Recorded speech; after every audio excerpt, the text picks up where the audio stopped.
Kripasanam Marian ഉടമ്പടി ധ്യാനത്തിലേക്ക് നമ്മൾ ഭക്തിപൂർവ്വം പ്രവേശിക്കുകയാണ്. ഈശോയുടെ നമുക്ക് ഹൃദയത്തിൽ നന്ദി പറയാം. ഒത്തിരിയേറെ മക്കളാണ് നാളിതുവരെ ആഗ്രഹിച്ച് പ്രാർത്ഥിച്ചിട്ട് ഒരു അനുകൂലമായ ദൈവത്തിൻ്റെ സാഹചര്യം ക്രമപ്പെട്ട് കിട്ടാത്തത് കാരണം ഈ ഒരു ആലയത്തിൽ എത്തിപ്പെടാൻ ഇപ്പോഴും വിഷമിച്ച് പ്രാർത്ഥിക്കുന്നത്. പക്ഷേ നമ്മളെ പ്രത്യേകമായിട്ട് ഈശോ തിരഞ്ഞെടുത്തിരിക്കുന്നത് നിമിത്തം നമ്മൾ ഈ സമയം ഈ ആലയത്തിൽ ആയിരിക്കുകയാണ്. ജീവിതത്തിൻ്റെ വിവിധ ദുരന്ത മുഖങ്ങളിലൂടെ കടന്നു പോകുന്ന വ്യക്തികളോട് പരിശുദ്ധ അമ്മ സമയ ഘടികാരം നെഞ്ചിൽ ചാർത്തി ഈ അൾത്താരയിൽ നടന്ന പ്രത്യക്ഷീകരണത്തിലൂടെ പറയുന്നത്, നിങ്ങൾ പ്രാർത്ഥനയിൽ തന്നെ ശരണം വയ്ക്കുക, പ്രാർത്ഥനയിൽ തന്നെ മുന്നേറുക എന്നുള്ളതാണ്. അതുകൊണ്ട് തന്നെയാണ് മരിയൻ ഉടമ്പടി എടുത്തുകൊണ്ട് 6 നിബന്ധനകൾ വിശ്വസ്തതാപൂർവം പാലിച്ച് മുന്നേറിക്കൊണ്ട് നമ്മുടെ ജീവിതത്തെ വിശുദ്ധീകരിച്ചുകൊണ്ട് നമ്മളും പ്രാർത്ഥനയിൽ തന്നെ മുന്നേറുന്നത്. ഒപ്പം തന്നെ ഈ ധ്യാനം നയിക്കുവാൻ പോകുന്ന കൃപാസനത്തിൻ്റെ സ്ഥാപക ഡയറക്ടറായ ബഹുമാനപ്പെട്ട VP ജോസഫ് അച്ഛനെ ദൈവപിതാവിൻ്റെ കരങ്ങളിൽ സമർപ്പിച്ച് ഒരു നിമിഷം പ്രാർത്ഥിക്കാം. അച്ഛൻ്റെ ആരോഗ്യത്തെയും വിവിധ ശുശ്രൂഷ മേഖലകളെയും ഏറ്റെടുത്തിരിക്കുന്ന എല്ലാ ഉദ്യമങ്ങളെയും സമർപ്പിച്ച് ഒരു നിമിഷം പ്രാർത്ഥിക്കാം.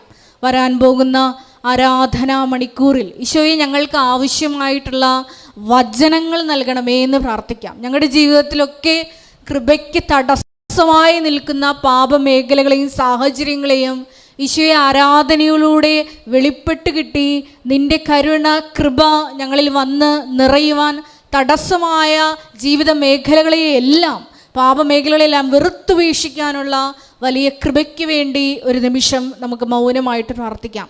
ഈശോയെ നിൻ്റെ ആത്മാവ് ഞങ്ങളിലേക്ക് വ്യാപരിക്കുവാൻ എല്ലാ സംവിധാനങ്ങളെയും ഉപകരണമാക്കണമേ എന്ന് ഒരു നിമിഷം പ്രാർത്ഥിക്കാം. ഒരിക്കൽ കൂടി 2015 മുതൽ തീർത്ഥാടക ഉടമ്പടി ഇവിടെ നിന്ന് എടുത്തിട്ട് പോയിട്ടുള്ള എല്ലാ സഹോദരങ്ങളെയും കുടുംബങ്ങളെയും അവരുടെ സ്ഥാപനങ്ങളെയും എല്ലാം, ഒപ്പം തന്നെ 2020 മുതൽ ഓൺലൈനിൽ ഉടമ്പടി എടുത്ത് പ്രാർത്ഥിക്കുന്ന ഓരോ മക്കളെയും കുടുംബങ്ങളെയും ഈ അൾത്താരയിൽ സമർപ്പിച്ചുകൊണ്ട് ഈശോയെ അവരുടെ വിധങ്ങളായ നിയോഗങ്ങളെ ഏറ്റെടുക്കണമേ എന്ന് പ്രാർത്ഥിച്ചുകൊണ്ട് മരിയൻ പ്രത്യക്ഷീകരണത്തിൻ്റെ സ്ഥിരം സാക്ഷികളാക്കി സാക്ഷ്യമാക്കി ഞങ്ങളെ ഓരോരുത്തരെയും മാറ്റണമേ എന്ന് പ്രാർത്ഥിച്ചുകൊണ്ട് ദിവ്യകാരുണ്യനാഥനെ വരവേറ്റുകൊണ്ട് നമുക്ക് ഒരു നിമിഷം ഇരുകരങ്ങളെ ഉയർത്തി ശക്തമായി സ്തുതിക്കാം. ഹല്ലേലൂയ, ഹല്ലേലൂയ, ഹല്ലേലൂയ.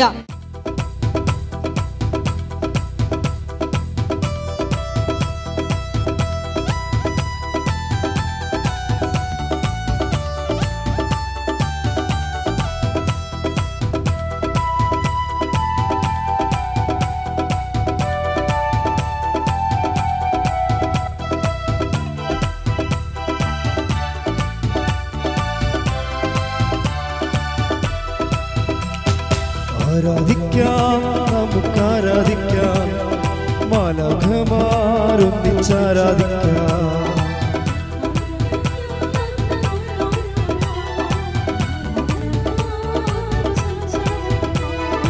ആരാധിക്കാം, നമുക്കാരാധിക്കാം, ആത്മാവിൻ ശക്തിയോടെ ആരാധിക്കാം.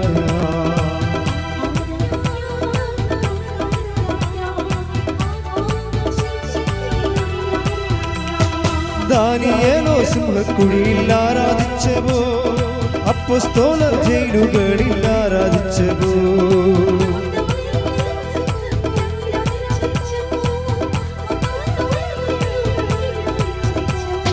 ദൈവജനം രക്തം ചിന്തി ആരാധിച്ചവോ, കഷ്ടതയിൽ ഞങ്ങളങ്ങേ ആരാധിക്കുന്നു.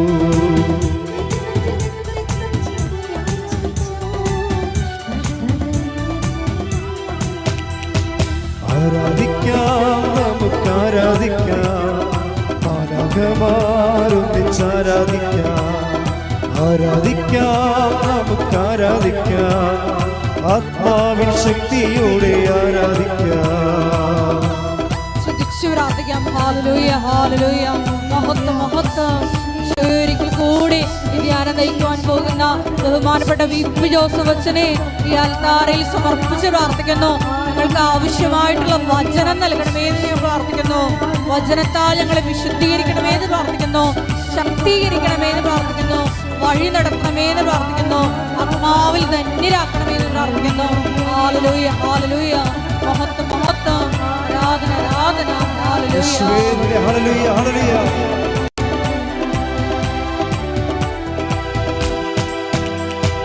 ആദ്യ സഭവാളിൻ മുൻപിൽ ധീരതയോടെ ഹല്ലേലൂയ ഗീതം പാടി ആരാധിച്ചപ്പോൾ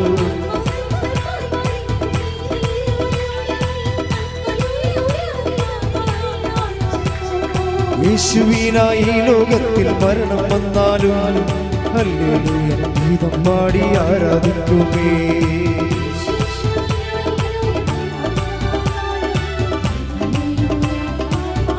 കൈകൾ ഉയർത്തിച്ചുകൊണ്ട് ആരാധിക്കാം, നമുക്ക് ആരാധിക്കാം, ഒന്നിച്ചാരാധിക്കാം, ആരാധിക്കാം, നമുക്ക് ആരാധിക്കാം, ആത്മാവിൻ ശക്തിയോടെ ആരാധിക്കാം, ആരാധിക്കാം, നമുക്ക് ആരാധിക്കാം, മാനവമാരൊന്നിച്ചാരാധിക്കാം, ആരാധിക്കാം, നമുക്ക് ആരാധിക്കാം, ആത്മാവിൻ ശക്തിയോടെ ആരാധന. സ്തുതിക്കട്ടെ. ഹല്ലേലൂയ, ഹല്ലേലൂയ, ഹല്ലേലൂയ. ദാസനത്തിന്റെ എല്ലാ ശുശ്രൂഷ മേഖലകളെയും നിർമ്മാണ പ്രവർത്തനങ്ങളെയും എല്ലാ മിഷൻ മേഖലകളെയും അൾത്താരയിൽ സമർപ്പിച്ച് പ്രാർത്ഥിക്കുന്നു. ഞങ്ങളുടെ അഖണ്ഡ ജപമാല മഹാറാലിയെ സമർപ്പിച്ച് പ്രാർത്ഥിക്കുന്നു. റാലിയുടെ ക്രമീകരണങ്ങളെ സമർപ്പിച്ച് പ്രാർത്ഥിക്കുന്നു. എല്ലാ മേഖലകളിലും പരിശുദ്ധ അമ്മേ നിന്റെ മേൽനോട്ടം ഉണ്ടാകണമേ എന്ന് പ്രാർത്ഥിക്കുന്നു. വൻ വിജയമാക്കി മാറ്റണമേ എന്ന് പ്രാർത്ഥിക്കുന്നു. ഹല്ലേലൂയ, മഹത്വം, മഹത്വം, ആരാധന, ആരാധന, ഹല്ലേലൂയ. പരിശുദ്ധ പരമദിവ്യ കാരുണ്യത്തിന് ആരാധനയും സ്തുതിയും പുകഴ്ചയും ഉണ്ടായിരിക്കട്ടെ. എൻ്റെ പ്രിയപ്പെട്ടവരെ, ഉടമ്പടി മറ്റ് പല പ്രാർത്ഥനകളെക്കാളും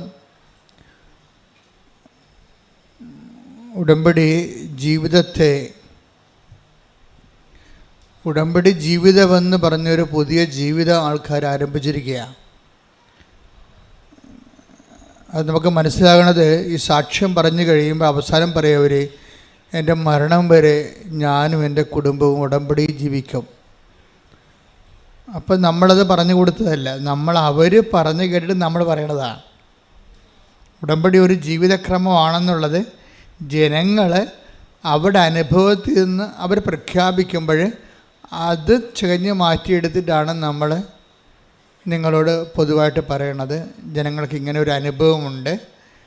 ഉടമ്പടി ഒരു സാധാരണ ഒരു വിശ്വാസത്തിൻ്റെ പ്രയോഗം അല്ല, എക്സ്പ്രഷൻ അല്ലെ പ്രഖ്യാപനം എന്നതിനേക്കാൾ ഉപരി ഉടമ്പടി അതിൽ തന്നെ ഒരു ജീവിതക്രമമായിട്ട് മാറുകയാണ്. അതുകൊണ്ടാണ് പുതുക്കുന്നവരുടെ എണ്ണം ഇപ്പോൾ കൂടിയിരിക്കുന്നത്. പണ്ട് നിങ്ങൾക്കറിയാമല്ലോ, ഉടമ്പടി തുടങ്ങിയ കാലത്ത് 16, 17, 18 കാലഘട്ടങ്ങളിൽ ഉടമ്പടി പുതുക്കുന്നത് 1/3 പേരായിരുന്നു. ഉടമ്പടി എടുക്കുന്നതിൻ്റെ 1/3 പേരാണ് ഉടമ്പടി പുതുക്കത്തുള്ളത്. അന്ന് 90 ദിവസത്തേക്ക് വേണ്ടി മാത്രമുള്ള ഒരു പ്രത്യേകമായ ഒരു പ്രത്യേക വിഷയബന്ധിയായ ഒരു പ്രാർത്ഥനയായിരുന്നു. ജോലിയില്ല, വീടില്ല, വിവാഹം നടക്കണില്ല, വിഷയം. ഉടമ്പടി തുടക്കുന്ന കാലത്ത് 16 തുടങ്ങി 17, 18, 19, 20, പിന്നെ കോവിഡ് കാലം 20 വരുമ്പോൾ കോവിഡാവും. അതുവരെ ഇങ്ങനെ ഉടമ്പടി ഒരു വിഷയബന്ധിയാണ് നിന്നത്. അതുകൊണ്ട് ആൾക്കാർ ഒരു 90 ദിവസം ആകുമ്പോൾ വിഷയബന്ധിയായുള്ള ആൾക്കാർ അത് സ്റ്റോപ്പ് ചെയ്യും. ഞങ്ങളുമുണ്ട് വിഷയബന്ധിക്കാരെ, പിന്നെ നിങ്ങൾ കണ്ടിന്യൂ ചെയ്യണമെന്ന് ഞങ്ങളും പറയത്തില്ല. കാര്യം വിഷയബന്ധിക്കാരെ കണ്ടിന്യൂ ചെയ്തിട്ട് കാര്യമില്ല. അതുകൊണ്ടാണ് ഉടമ്പടി. പക്ഷേ പിന്നീട് നമ്മൾ പറയാതെ തന്നെ ഇപ്പോഴെങ്ങനെ വെച്ച് കഴിഞ്ഞാൽ, ഇപ്പോൾ ഉദാഹരണത്തിന് ഒക്ടോബർ 2-ാം തീയതി ഉടമ്പടി പുതുക്കിയവർ എത്രയാണെന്ന് അറിയാമോ? ഒരു ദിവസം 1443 പേരാണ് ഉടമ്പടി പുതുക്കിയത്. അപ്പോൾ നോക്കിയേ, അപ്പോൾ എന്ത് വ്യത്യാസം വരുന്നു നോക്കിയേ. 1443 പേര് ഒരു ദിവസം ഒരു ദിവസം ഉടമ്പടി പുതുക്കുകയാണ്. എന്താ സംഭവിച്ചിരിക്കണമെന്ന് ചോദിച്ചു കഴിഞ്ഞാൽ, ആൾക്കാർ ഉടമ്പടി ജീവിക്കാൻ തുടങ്ങിയപ്പോൾ ഈ ജീവിതത്തിൻ്റെ ഒരു പ്രൊട്ടക്ഷൻ ഭയങ്കരമാണ്, സംരക്ഷണം. അവർക്ക് ആരോ തങ്ങളുടെ കൂടെയുണ്ട്, തങ്ങളുടെ കാര്യങ്ങൾ അന്വേഷിക്കാനും തങ്ങളെ നയിക്കാനും. അമ്മയുടെ കൃത്യമായ സാന്നിധ്യം അവരനുഭവിച്ചിട്ട് ഉടമ്പടി നിലനിൽക്കുന്നതാണ് നല്ലത് എന്ന് തോന്നണം. പിന്നെ മുമ്പത്തേക്കാൾ സന്തോഷം, കുടുംബത്തിലൊക്കെ വിശുദ്ധീകരണം, വചന വായനയൊക്കെ ഉള്ളത് കാരണം നല്ല ആധ്യാത്മികമായ പരിസരം, തിന്മയിൽ വീഴാതിരിക്കാനുള്ള ഒരു സംരക്ഷണം, ആകപ്പാടെ വല്ലാത്ത ഒരു ദൈവമായ അഭിഷേകത്തിൻ്റെ ഒരു കാലം. അപ്പം അതുകൊണ്ടാണ് ആൾക്കാർ സാക്ഷ്യം പറയുമ്പോഴും നമ്മളാരും പറഞ്ഞിട്ടില്ല, അവർ തന്നെത്താൻ പറഞ്ഞാണ് ഞാനും എൻ്റെ കുടുംബവും മരണം വരെ ഉടമ്പടി നിലനിൽക്കുമെന്ന്. കാര്യത്തിൽ ഉടമ്പടിയുടെ ഒരു സംരക്ഷണവും, അതുപോലെ തന്നെ ഏത് മേഖലയിൽ ചെന്നാലും ഏത് നമുക്ക് സഹായിക്കാൻ പറ്റാത്ത സ്ഥലത്ത് ചെന്നാലും ദൈവത്തിൻ്റെ ഒരു ഇടപെടൽ നമുക്ക് വ്യക്തമാവും. അവിടെ നമുക്ക് ചിലവൊന്നുമില്ല. ആകപ്പാടുള്ള ചിലവെന്ന് പറയണത്, ഉടമ്പടി നമുക്കുള്ള ഒരു ചിലവെന്ന് പറഞ്ഞാൽ എന്താണ്, വളരെ സൂക്ഷ്മതയുള്ള ഒരു ചിലവെന്ന് പറഞ്ഞാൽ ഞാൻ നോക്കിയിട്ട് വിശ്വസ്തതയിൽ വെള്ളം ചേരുന്നുണ്ടോ അത് മാത്രം നോക്കിയാൽ മതി, വേറെ ഒന്നുമില്ല. സിമ്പിളാണ്. മൊത്തം ഉടമ്പടി നമ്മൾ പഠിക്കുമ്പോഴും ആൾക്കാരെ എല്ലാ ദിവസവും ഞാൻ കാണുമ്പോഴും എനിക്ക് മനസ്സിലാകണത് ഉടമ്പടി സിമ്പിളായിട്ട് കൈകാര്യം ചെയ്യാം. നമ്മൾ ശ്രദ്ധിക്കേണ്ട ഒരു പോയിൻ്റേ ഉള്ളൂ ഉടമ്പടിയിൽ ശ്രദ്ധിക്കേണ്ട. എന്താണ്? വിശ്വസ്തതയിൽ വെള്ളം ചേർക്കുന്നുണ്ടോ എന്ന് നോക്കിയാൽ മതി. കാര്യം ഇത് കോവനൻ്റ് ആയത് കാരണം, ഉടമ്പടി ആയ കാരണം നമുക്ക് വേണ്ടത് വിശ്വാസത്തെക്കാൾ ഉപരി എന്താണ്? പെർസ്വേറിങ് ഫെയ്ത്താണ് വേണ്ടത്. ഫെയ്ത്ത്, നമ്മൾ സാധാരണ മനുഷ്യർക്ക് ഫെയ്ത്ത് മതി. ഉടമ്പടിയിൽ വേണ്ടത് പെർസ്വേറിങ് ഫെയ്ത്താണ്. എന്ന് വെച്ച് കഴിഞ്ഞാൽ ഇങ്ങനെ പിന്തുടർന്ന് നിലനിൽക്കുന്ന ഫെയ്ത്താണ്. എൻഡ്യൂറിങ് ഫെയ്ത്ത് എന്ന് എന്ത് വേണമെങ്കിൽ പറയാം. അതായത് നിലനിൽക്കുന്ന ഒരു വിശ്വാസം. വിശ്വാസത്തിനൊരു കുഴപ്പമുള്ളതെന്ന് വെച്ച് കഴിഞ്ഞാൽ അല്പവിശ്വാസം ഒന്ന് ഈശോ ഒരു തരം ബ്രാൻഡ് ചെയ്തിട്ടുണ്ട്. ചില വിശ്വാസം ഈശോ വന്നപ്പോഴാണ് ബ്രാൻഡിങ് ഭയങ്കരമായത്. പണ്ട് എല്ലാം വിശ്വാസമാണെന്ന് പറഞ്ഞ ആൾക്കാർ ഇരിക്കുകയായിരുന്നത്. യഹൂദന്മാർക്ക് അങ്ങനെ ഒരു ധാരണയായിരുന്നു, വിശ്വാസം എല്ലാം വിശ്വാസമാണെന്ന്. ഈശോ വന്നപ്പോൾ വിശ്വാസത്തിൻ്റെ ഗ്രേഡ് ബ്രാൻഡ് ചെയ്ത്, എന്നിട്ട് ഈശോ പറഞ്ഞു, അല്പവിശ്വാസി, നീ സംശയിച്ചത് എന്തിന്? അപ്പോൾ വലിയ അടുത്തുള്ള അരുമ ശിഷ്യനാണ്. അവൻ്റെ കയ്യിൽ നിന്ന് കൈവിട്ടു പോയി. ഒരു നിമിഷം അവൻ സംശയിച്ചു പോയി. അപ്പോൾ ഉടനെ അടുത്ത് നിൽക്കുന്നത് ആരാണ് എന്ന് മറന്നുപോയി. ക്രിസ്തുവിനേക്കാളുപരി കടലിനെ കണ്ട് അവൻ പേടിച്ചു പോയി. അപ്പോൾ ക്രിസ്തു നിൽക്കുന്ന കാര്യം മറന്നിട്ട് അവൻ്റെ അനുഭവം കാരണം അവൻ പെട്ടെന്ന് സംശയിച്ചു പോയപ്പോൾ അവൻ താഴേക്ക് പോയി. അപ്പോഴാണ് കൈ നീട്ടിക്കൊണ്ട് കർത്താവ് പറയുന്നത്, അല്പവിശ്വാസി. That means short time faith. Short time faith എന്ന് വെച്ച് കഴിഞ്ഞാൽ ആൾക്കാരുടെ കൂട്ടത്തിലുള്ള ഒരു ബ്രാൻഡഡ് ഫെയ്ത്താണ് ഷോർട്ട് ടൈം ഫെയ്ത്ത്. എന്ന് വെച്ച് കഴിഞ്ഞാൽ കുറച്ച് കാലത്തേക്ക് വിശ്വസിക്കുന്നു, വചനത്തെ പ്രതി ക്ലേശവും സങ്കടങ്ങളും ഉണ്ടാകുമ്പോൾ അവൻ വിട്ടുപോകുന്നു. Take the word of God. അതായത് 13:21 വചനം കേട്ടിട്ട് ഉടനെ സസന്തോഷം സ്വീകരിക്കുകയും തന്നിൽ വേരില്ലാത്തതിനാൽ അല്പനേരം മാത്രം നിലനിന്നിട്ട് വചനത്തെ പ്രതി ക്ലേശവും പീഡയും ഉണ്ടാകുമ്പോൾ തൽക്ഷണം വീണു പോവുകയും ചെയ്യുന്നവനാണ് പാറമേൽ വീണ വിത്ത്. ഇതാണ് അല്പനേരം. എന്താണ് അല്പവിശ്വാസി എന്ന് വെച്ച് കഴിഞ്ഞാൽ ഇത് കണക്ട് ചെയ്യണത് പത്രോസിൻ്റെ കടലിൽ മുങ്ങിത്താഴുന്നതുമായിട്ട് ബന്ധപ്പെട്ടതാണ്. കാര്യം ഈശോ എന്താ പറഞ്ഞത്? പ്രഭു, പത്രോസ് പറഞ്ഞു കടലിൻ്റെ മീതെ ഈശോയെ കണ്ടപ്പോൾ പത്രോസ് പറഞ്ഞു, പ്രഭു അങ്ങാണെങ്കിലേ എന്നെ കൂടി അങ്ങയുടെ അടുക്കിലേക്ക് വരാൻ അനുവദിക്കുവിൻ. അപ്പോൾ ഈശോ എന്താ പറഞ്ഞു? വരൂ എന്ന് പറഞ്ഞു. അതാണ് വചനം. അപ്പോൾ ആ വരുമെന്ന് പറഞ്ഞ വചനത്തിലാണ് വിശ്വസിക്കേണ്ടത്. അതിന് പക്ഷേ പത്രോസിന് ആ വരുമെന്നുള്ള വചനം മറന്നുപോയി. പക്ഷെ വചനത്തെ പ്രതി അതിനെ ഈ വരുമെന്ന് പറഞ്ഞിട്ട് കാര്യമില്ല, അതിനെ പ്രതിയുള്ള കുറച്ച് ക്ലേശങ്ങളുണ്ട്. ആ വരുമെന്ന് പറഞ്ഞാൽ എളുപ്പമല്ല. Take the bird. പത്രോസ് അവനോട് പറഞ്ഞു, കർത്താവേ, അങ്ങാണെങ്കിൽ ഞാൻ ജലത്തിനു മീതെ കൂടി അങ്ങയുടെ അടുത്തേക്ക് വരാൻ കൽപ്പിക്കുക. വരൂ അവൻ പറഞ്ഞു. അപ്പം വരൂ എന്നാണ് അവൻ പറഞ്ഞിരിക്കുന്നത്. പക്ഷെ വരൂ എന്ന് പറഞ്ഞാൽ പിന്നെ ചെല്ലേണ്ട കാര്യം ആരുടേതാണ്? നമ്മുടേതാണ്.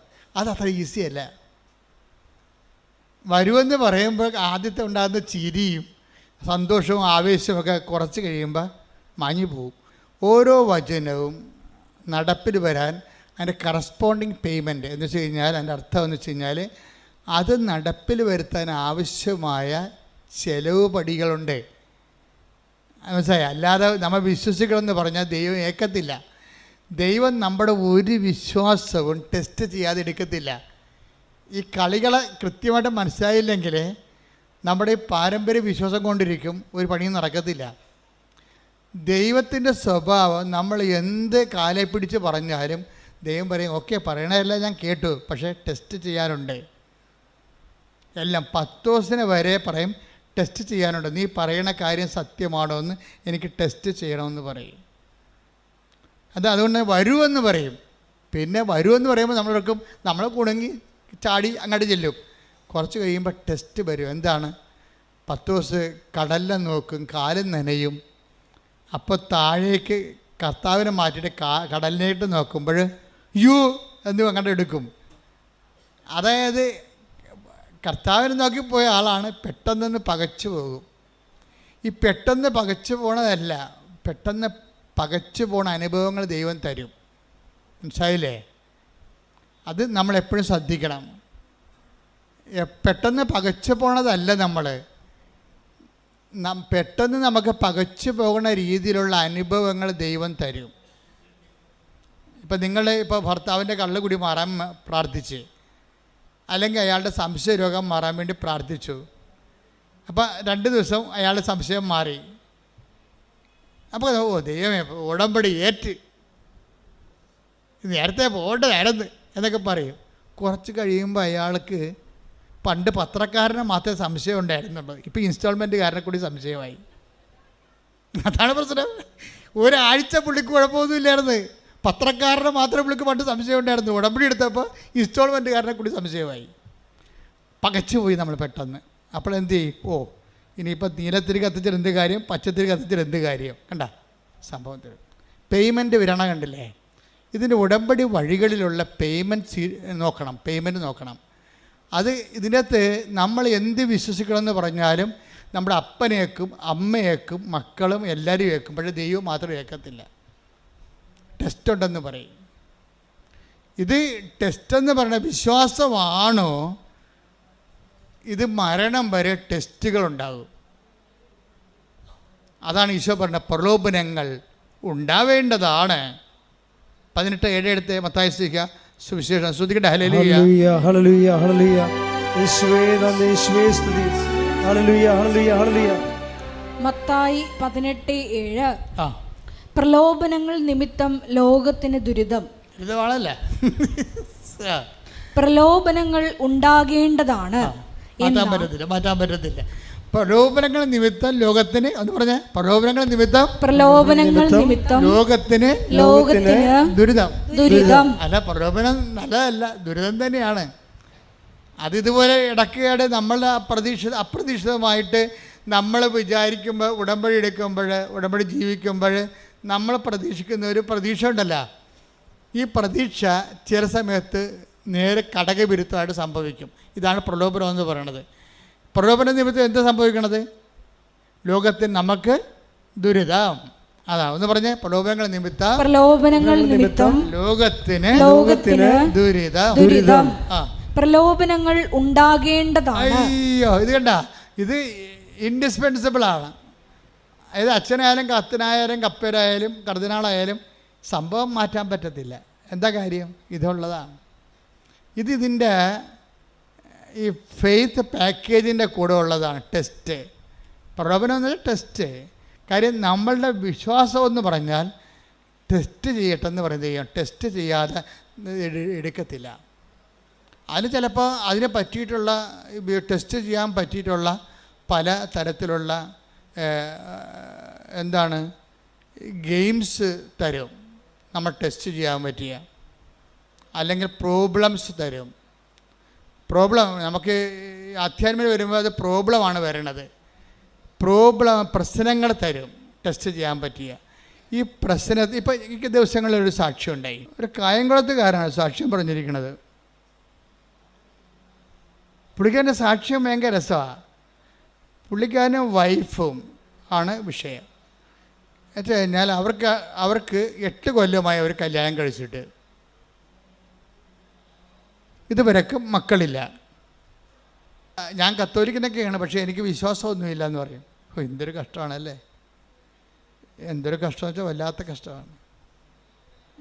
ദൈവം എല്ലാ സംവിധാനവും വിശ്വാസത്തിന് കൊടുത്തിട്ടും കോടികളും മുടക്കി അച്ഛന്മാരെയും പള്ളികളെയും എല്ലാം സ്ഥാപിച്ചിട്ടും കുറേ ആൾക്കാർക്ക് വിശ്വാസമില്ലെന്ന് പറഞ്ഞാൽ അത് അയാളുടെ മാത്രം ഫോൾട്ടാണ്, ദൈവത്തിൻ്റെ അല്ല. ദൈവം എല്ലാ സാഹചര്യവും ഉണ്ടാക്കിയിട്ടുണ്ട്. അയാളുടെ സാഹചര്യത്തിനും വേണ്ടിയോ അല്ലെങ്കിൽ മറ്റുള്ളവരുടെ മുമ്പിൽ കേമത്വം നടിക്കാനോ അത് സ്വന്തമായിട്ട് എടുത്തിട്ടുള്ള കാര്യങ്ങളാണത്. അതിൻ്റെ അകത്ത് ആർക്കും പങ്കില്ല. കാര്യം ദൈവം ഇപ്പം ഞങ്ങളെപ്പോലെയുള്ള ഒരു ഫുൾ ടൈമേഴ്സാണ്. ഒരു സഭയിലും കാണത്തില്ല ഫുൾ ടൈമേഴ്സ്. കാത്തലിക് പ്രീസ്റ്റ് ഞങ്ങൾ ഫുൾ ടൈമേഴ്സാണ്, സിസ്റ്റേഴ്സും ഫുൾ ടൈമറാണ്. ഈ ഒരു വിശ്വാസത്തിന് വേണ്ടി ജീവിതം വീട്ടിൽ നിന്ന് ഇറങ്ങി പോകുന്ന ആൾക്കാരാണ്. വീട്ടിൽ നിന്ന് ഇറങ്ങി ഒരു ജന്മം മൊത്തം പോയി പഠിച്ച് തിരിച്ച് നിങ്ങളടുത്ത് വരുമ്പോൾ സഭയുടെ ചിട്ടവട്ടങ്ങൾ ബിഷപ്പൊക്കെ എന്നാ പറയണമെന്ന് കേട്ടിട്ട് അതനുസരിച്ച് അനുദിനം ജീവിക്കുന്ന ആൾക്കാരാണ്. ഞങ്ങളുടെ ഇടയിൽ ആർക്കെങ്കിലുമൊക്കെ എന്തെങ്കിലും ഷോർട്ട് കമ്മീസ് വല്ലപ്പോൾ ഉണ്ടാകും. അത് 100-ൽ ഒരാൾക്കാർ 1000-ൽ ഒരാൾക്കാരുണ്ടാവും. അത് കുറച്ച് കഴിയുമ്പോൾ അവർ തിരുത്തും. അത് മനുഷ്യന്മാരായ ചിലപ്പോൾ തെറ്റൊക്കെ വരും, അതൊക്കെ തിരുത്തും. പക്ഷേ എന്നാലും ആ ലൈഫ് കമ്മിറ്റ്മെൻ്റ് എന്ന് പറയുന്നത് നിങ്ങൾക്കറിയാമല്ലോ. ഒരു സ്ഥലത്ത് ഒരു ജീവിത രീതി ഒരാഴ്ച 1 മാസം നമ്മൾ അനുവർത്തിക്കുമ്പോൾ തന്നെ മനസ്സിലാവും എന്ത് പാടാണെന്ന്. അപ്പോൾ ഇത്രയും സംവിധാനങ്ങൾ ദൈവം നിങ്ങൾക്ക് ഉണ്ടാക്കി ഇട്ടിട്ട് അവനൊരു വിശ്വാസത്തിൻ്റെ കുടുംബത്തിൽ ജനിച്ചിട്ട് അവന് വിശ്വാസമില്ല എന്ന് പറഞ്ഞാൽ അത് അയാളുടെ മാത്രം ഉത്തരവാദിത്വമാണ്, വേറെ ആരും എൻ്റെ അത് ബാധകമല്ല. പുള്ളി അതിന് പറഞ്ഞ ന്യായം എന്ന് വെച്ച് കഴിഞ്ഞാൽ പുള്ളി പറഞ്ഞ ഇതാണ്: എനിക്ക് ശാസ്ത്രമാണ് വിശ്വാസം എന്നാണ്, ദൈവമല്ല. ഞാൻ എല്ലാം ശാസ്ത്രത്തിനെയാണ് അടിസ്ഥാനപ്പെടുത്തിയിരിക്കുന്നത്. അതുകൊണ്ട് ഇങ്ങനെയുള്ള സ്ഥലത്തൊക്കെ വരുമ്പോൾ ഞാൻ എന്ത് ചെയ്യുന്നറിയാവോ, ഈ തിരക്ക് കണ്ടിട്ട് അവളുടെ തലക്ക് അസുഖമായിട്ടാണ് അവളെ എന്നെ വലിച്ചുകൊണ്ട് ഇവിടെ കൊണ്ടുവന്നത്. മക്കളില്ല, എന്നിട്ടും തോന്നിയ ദിവസം പറഞ്ഞുകൊണ്ടിരിക്കുകയാണ്. എന്തൊരു കഷ്ടമാണ് മനുഷ്യൻ്റെ കാര്യം. 8 വർഷമായിട്ട് മക്കളില്ല, എന്നിട്ടും ഇവിടെ കൊണ്ടുവന്ന് ഭാര്യനെ തോന്നിയ ദിവസം പറഞ്ഞുകൊണ്ടിരിക്കുകയാണ്. എന്നിട്ട് അവസാനം ഇതിവിടെ വന്നിട്ട് നോക്കി നിന്ന് ഭാര്യ പ്രാർത്ഥിച്ചെന്ന് തോന്നുന്നു. ഉടമ്പടിയൊന്നും എടുത്തില്ല, പോയി. 2ഉം കൂടി ഉടമ്പെടുക്കാതെ പോയി. ഇവൾ ഈ തിരക്കിൽ ഈ ഭാര്യയും ഭർത്താവിനെ ഈ തിരക്കിലോട്ട് കൊണ്ടുവന്ന കാരണം അത് പറയണേ, ഞാൻ ഓട്ടോറിക്ഷ പോലും പിടിക്കാതെ അവളെ നടത്തിച്ച് കൊണ്ടുപോയെന്ന് ഇവിടെ കലവൂര് വരെ. അതെല്ലാം കഴിഞ്ഞ് വീട്ടിൽ പോയി കഴിഞ്ഞിട്ടും മക്കളെ വേണമെന്നുള്ള ആഗ്രഹം ഭാര്യയ്ക്കുണ്ട്. ഭാര്യയ്ക്ക് വിശ്വാസമുണ്ട് അവളെ. പക്ഷേ ഈ മനുഷ്യനെ വിശ്വാസമില്ലാത്ത ആളെയും ചോന്നുകൊണ്ട് പോയാൽ വിശ്വാസം ഉള്ളവരുടെ വിശ്വാസം കൂടി പോകും. അത് കാരണം അവളെന്ത് ചെയ്യുന്നറിയാമോ, ഈ മനുഷ്യനെ ഇട്ടും ഒരു അനുഭവം കിട്ടിയല്ല, അത് കാരണം ഒളിച്ചും പാത്തും അവിടെ നിന്ന് ഉണ്ടയിട്ട് വീട്ടിൽ നിന്ന് വേറെ ഒരു ദിവസം ഒറ്റയ്ക്ക് വന്ന് ഉടമ്പടി എടുത്ത്. അപ്പോൾ അവൾക്ക് പേയ്മെൻ്റ് ആയില്ല. അതാണ് ഞാൻ പേയ്മെൻ്റ് എന്ന് പറയണത്. ഭർത്താവ് ഇവിടെ വന്ന് നോക്കിയിട്ടും തന്നെ വലിച്ച് ഇഴച്ച് വീട്ടിൽ കൊണ്ടുപോയിട്ടും പിന്നെ അവളെ ഒറ്റയ്ക്ക് വന്ന് ഉടമ്പടി എടുത്ത് നിങ്ങൾക്കറിയാമല്ല, അമ്മ സത്യമല്ലേ, ദൈവം സത്യമാകുന്ന പോലെ തന്നെ. അതുകൊണ്ട് ഇതെല്ലാം കാണുന്ന ദൈവമില്ലേ, അവൾ അത്രയും പേയ്മെൻറ്റ് അവിടെ നടത്തിയിട്ടുണ്ടെന്ന് മനസ്സിലായില്ലേ. അമ്മ എന്ത് ചെയ്യുന്നറിയാവാ, ഈ ഉപ്പ് കഴിച്ച് തിരികെ എത്തിച്ചപ്പോൾ തന്നെ ആ ആഴ്ച തന്നെ അവൾ പ്രഗ്നൻ്റായി.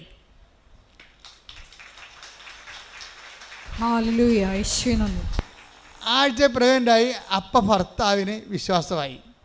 കാര്യം എന്താണ്, ഇയാൾ ശാസ്ത്രം പറഞ്ഞിരുന്നിട്ട് IVF പല പരിപാടിയൊക്കെ ചെയ്തില്ല അങ്ങേര്, എന്നിട്ട് ഒന്നും നടന്നില്ലല്ലോ.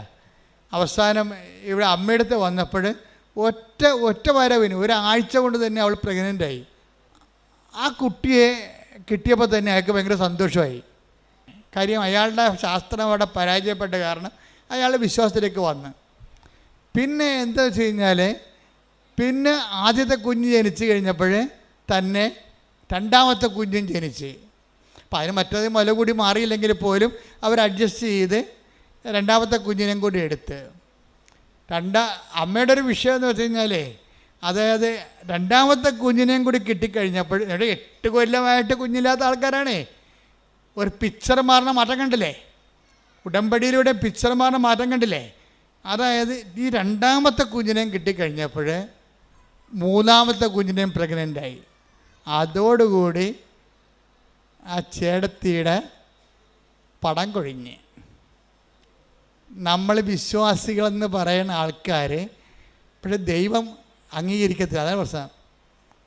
ദൈവം അംഗീകരിക്കത്തില്ല. ഇപ്പം എന്ത് ചെയ്ത് അവൾക്ക് ഈ കുഞ്ഞിനെ, മൂന്നാമത്തെ കുഞ്ഞിനെ കൊല്ലണം. ഉണ്ടാ എങ്ങനെയുണ്ട് പരിപാടി? പണ്ടൊരു കുഞ്ഞിന് വേണ്ടി തെണ്ടി നടന്നതാണ്. ഇപ്പം മൂന്നാമത്തെ കുഞ്ഞിനെ കണ്ട് അപ്പോൾ ഭർത്താവിൻ്റെ അടുത്ത് വന്ന് രാത്രിയും പകലും ഇവൾ നിലവിളിക്കുകയാണ്. എന്തിനാണ്? നമുക്കിതിനെ അബോർട്ട് ചെയ്ത് കളയാം, നമുക്കിതിനെ അബോർട്ട് ചെയ്ത് കളയാം. എന്താണ്ട് കാര്യം? ഒരു കുഞ്ഞിനെ എങ്ങനെയാണ് കൊല്ലണേടി? നീ എന്താ ഇങ്ങനെ പറയണത്? അപ്പോൾ അയാൾക്ക് വിശ്വാസം ഇല്ലെന്ന് പറഞ്ഞെങ്കിലും ഇപ്പം വിശ്വാസം കിട്ടിയപ്പോൾ അയാൾക്ക് സത്യസന്ധമായ വിശ്വാസം കിട്ടി. അയാൾ പറയണത് കൊലപാതകമല്ലേ ഇവൾ പറയണത്. വെച്ചാൽ നമുക്ക് എന്തെങ്കിലും കിട്ടുമ്പോൾ നമുക്കൊരാശ്വാസം, സന്തോഷം ഉണ്ടാകുമ്പോൾ വിശ്വാസമുണ്ട്.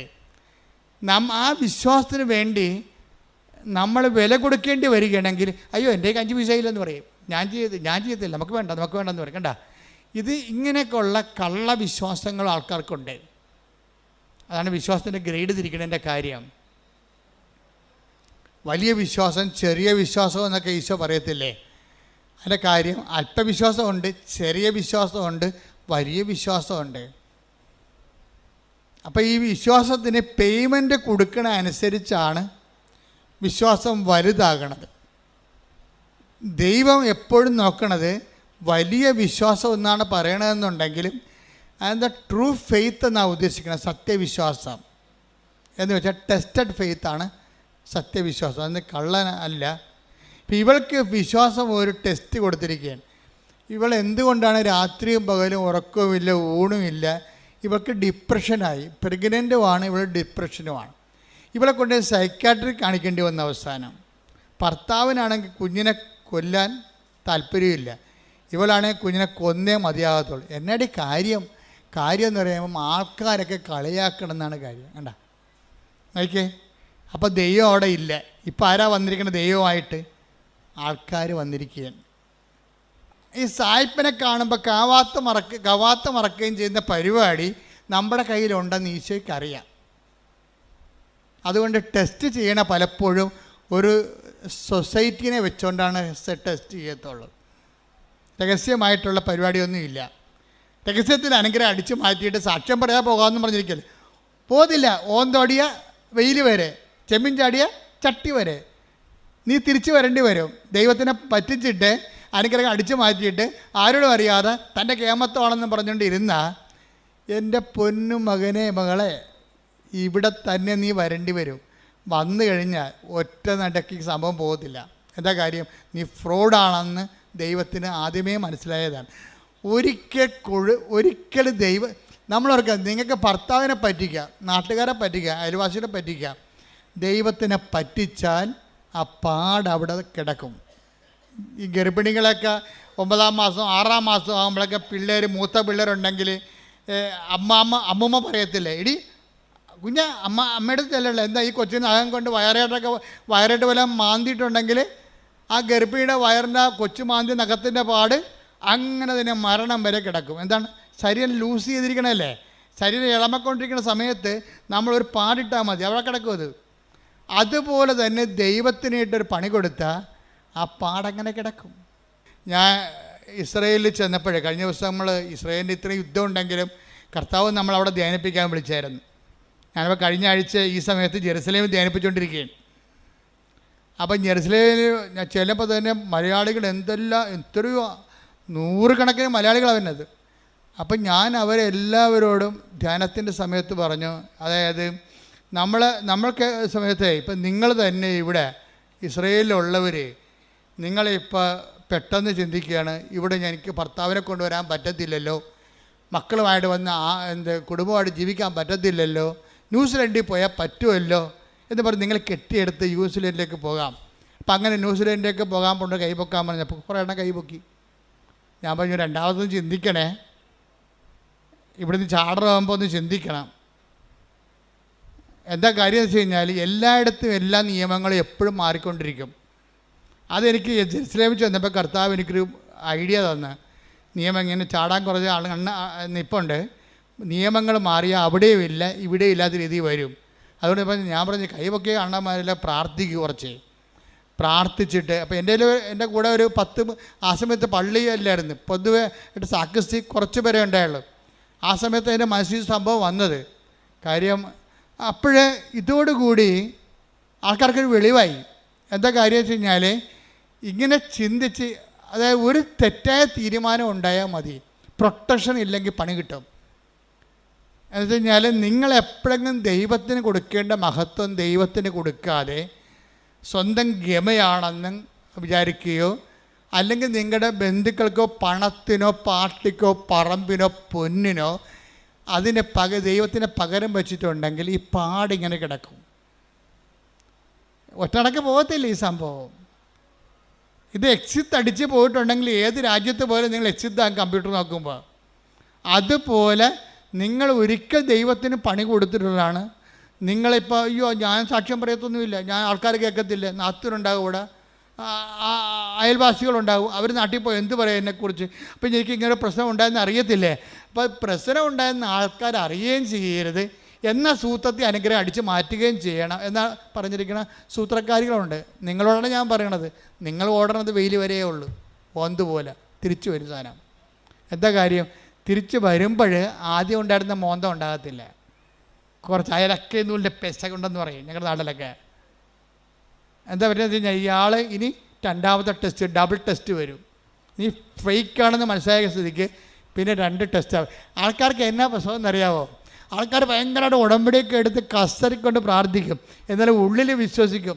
ഇതൊക്കെ എല്ലാവരുമൊക്കെ കുറച്ച് കഴിയുമ്പോൾ പറയേ, ഉടമ്പടി എടുത്തില്ലെങ്കിൽ എനിക്ക് കൊച്ചിനെ കിട്ടുമായിരുന്നു.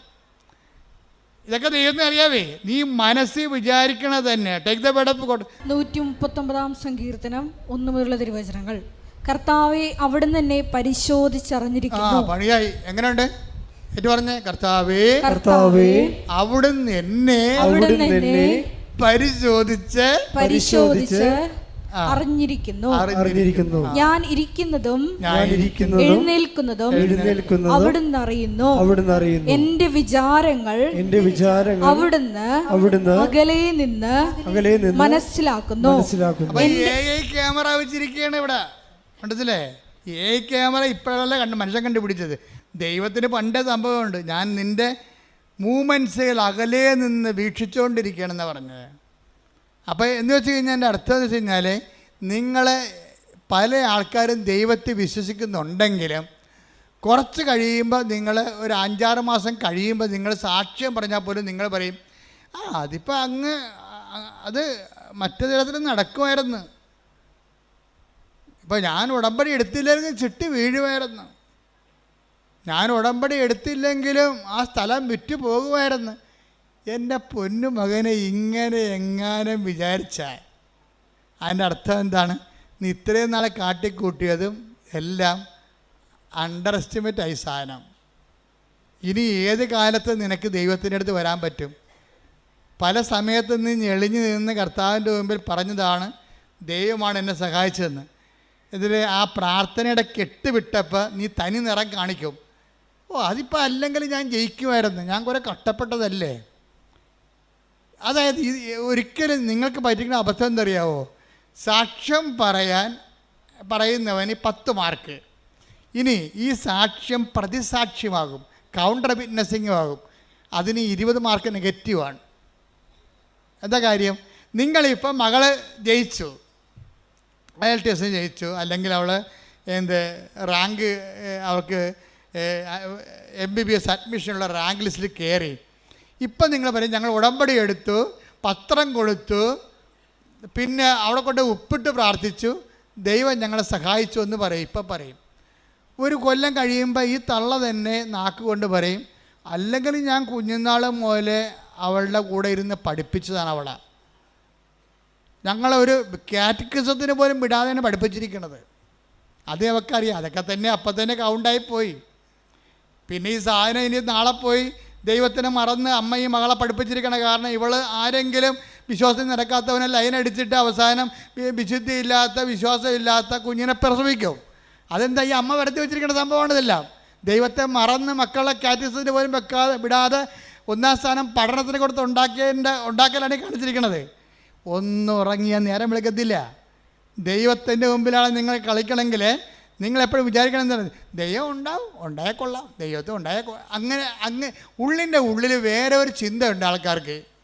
ഇത്രയും നാൾ ഞാൻ കണ്ട ആൾക്കാർക്കെല്ലാം അവർക്ക് ഒരു പ്രൈമറി ആയിട്ട് നമ്മളെയൊക്കെ ബോധ്യപ്പെടുത്താൻ വേണ്ടിയുള്ള ഒരു മനുഷ്യൻ, നമ്മളെയൊക്കെ ബോധ്യപ്പെടുത്താൻ വേണ്ടി വിശ്വാസത്തിൻ്റെ ഒരു കച്ച കെട്ടിയ ഒരു മനുഷ്യൻ, ഒരു വിശ്വാസത്തിന് മുഖം മൂടി അണിഞ്ഞൊരു മനുഷ്യൻ.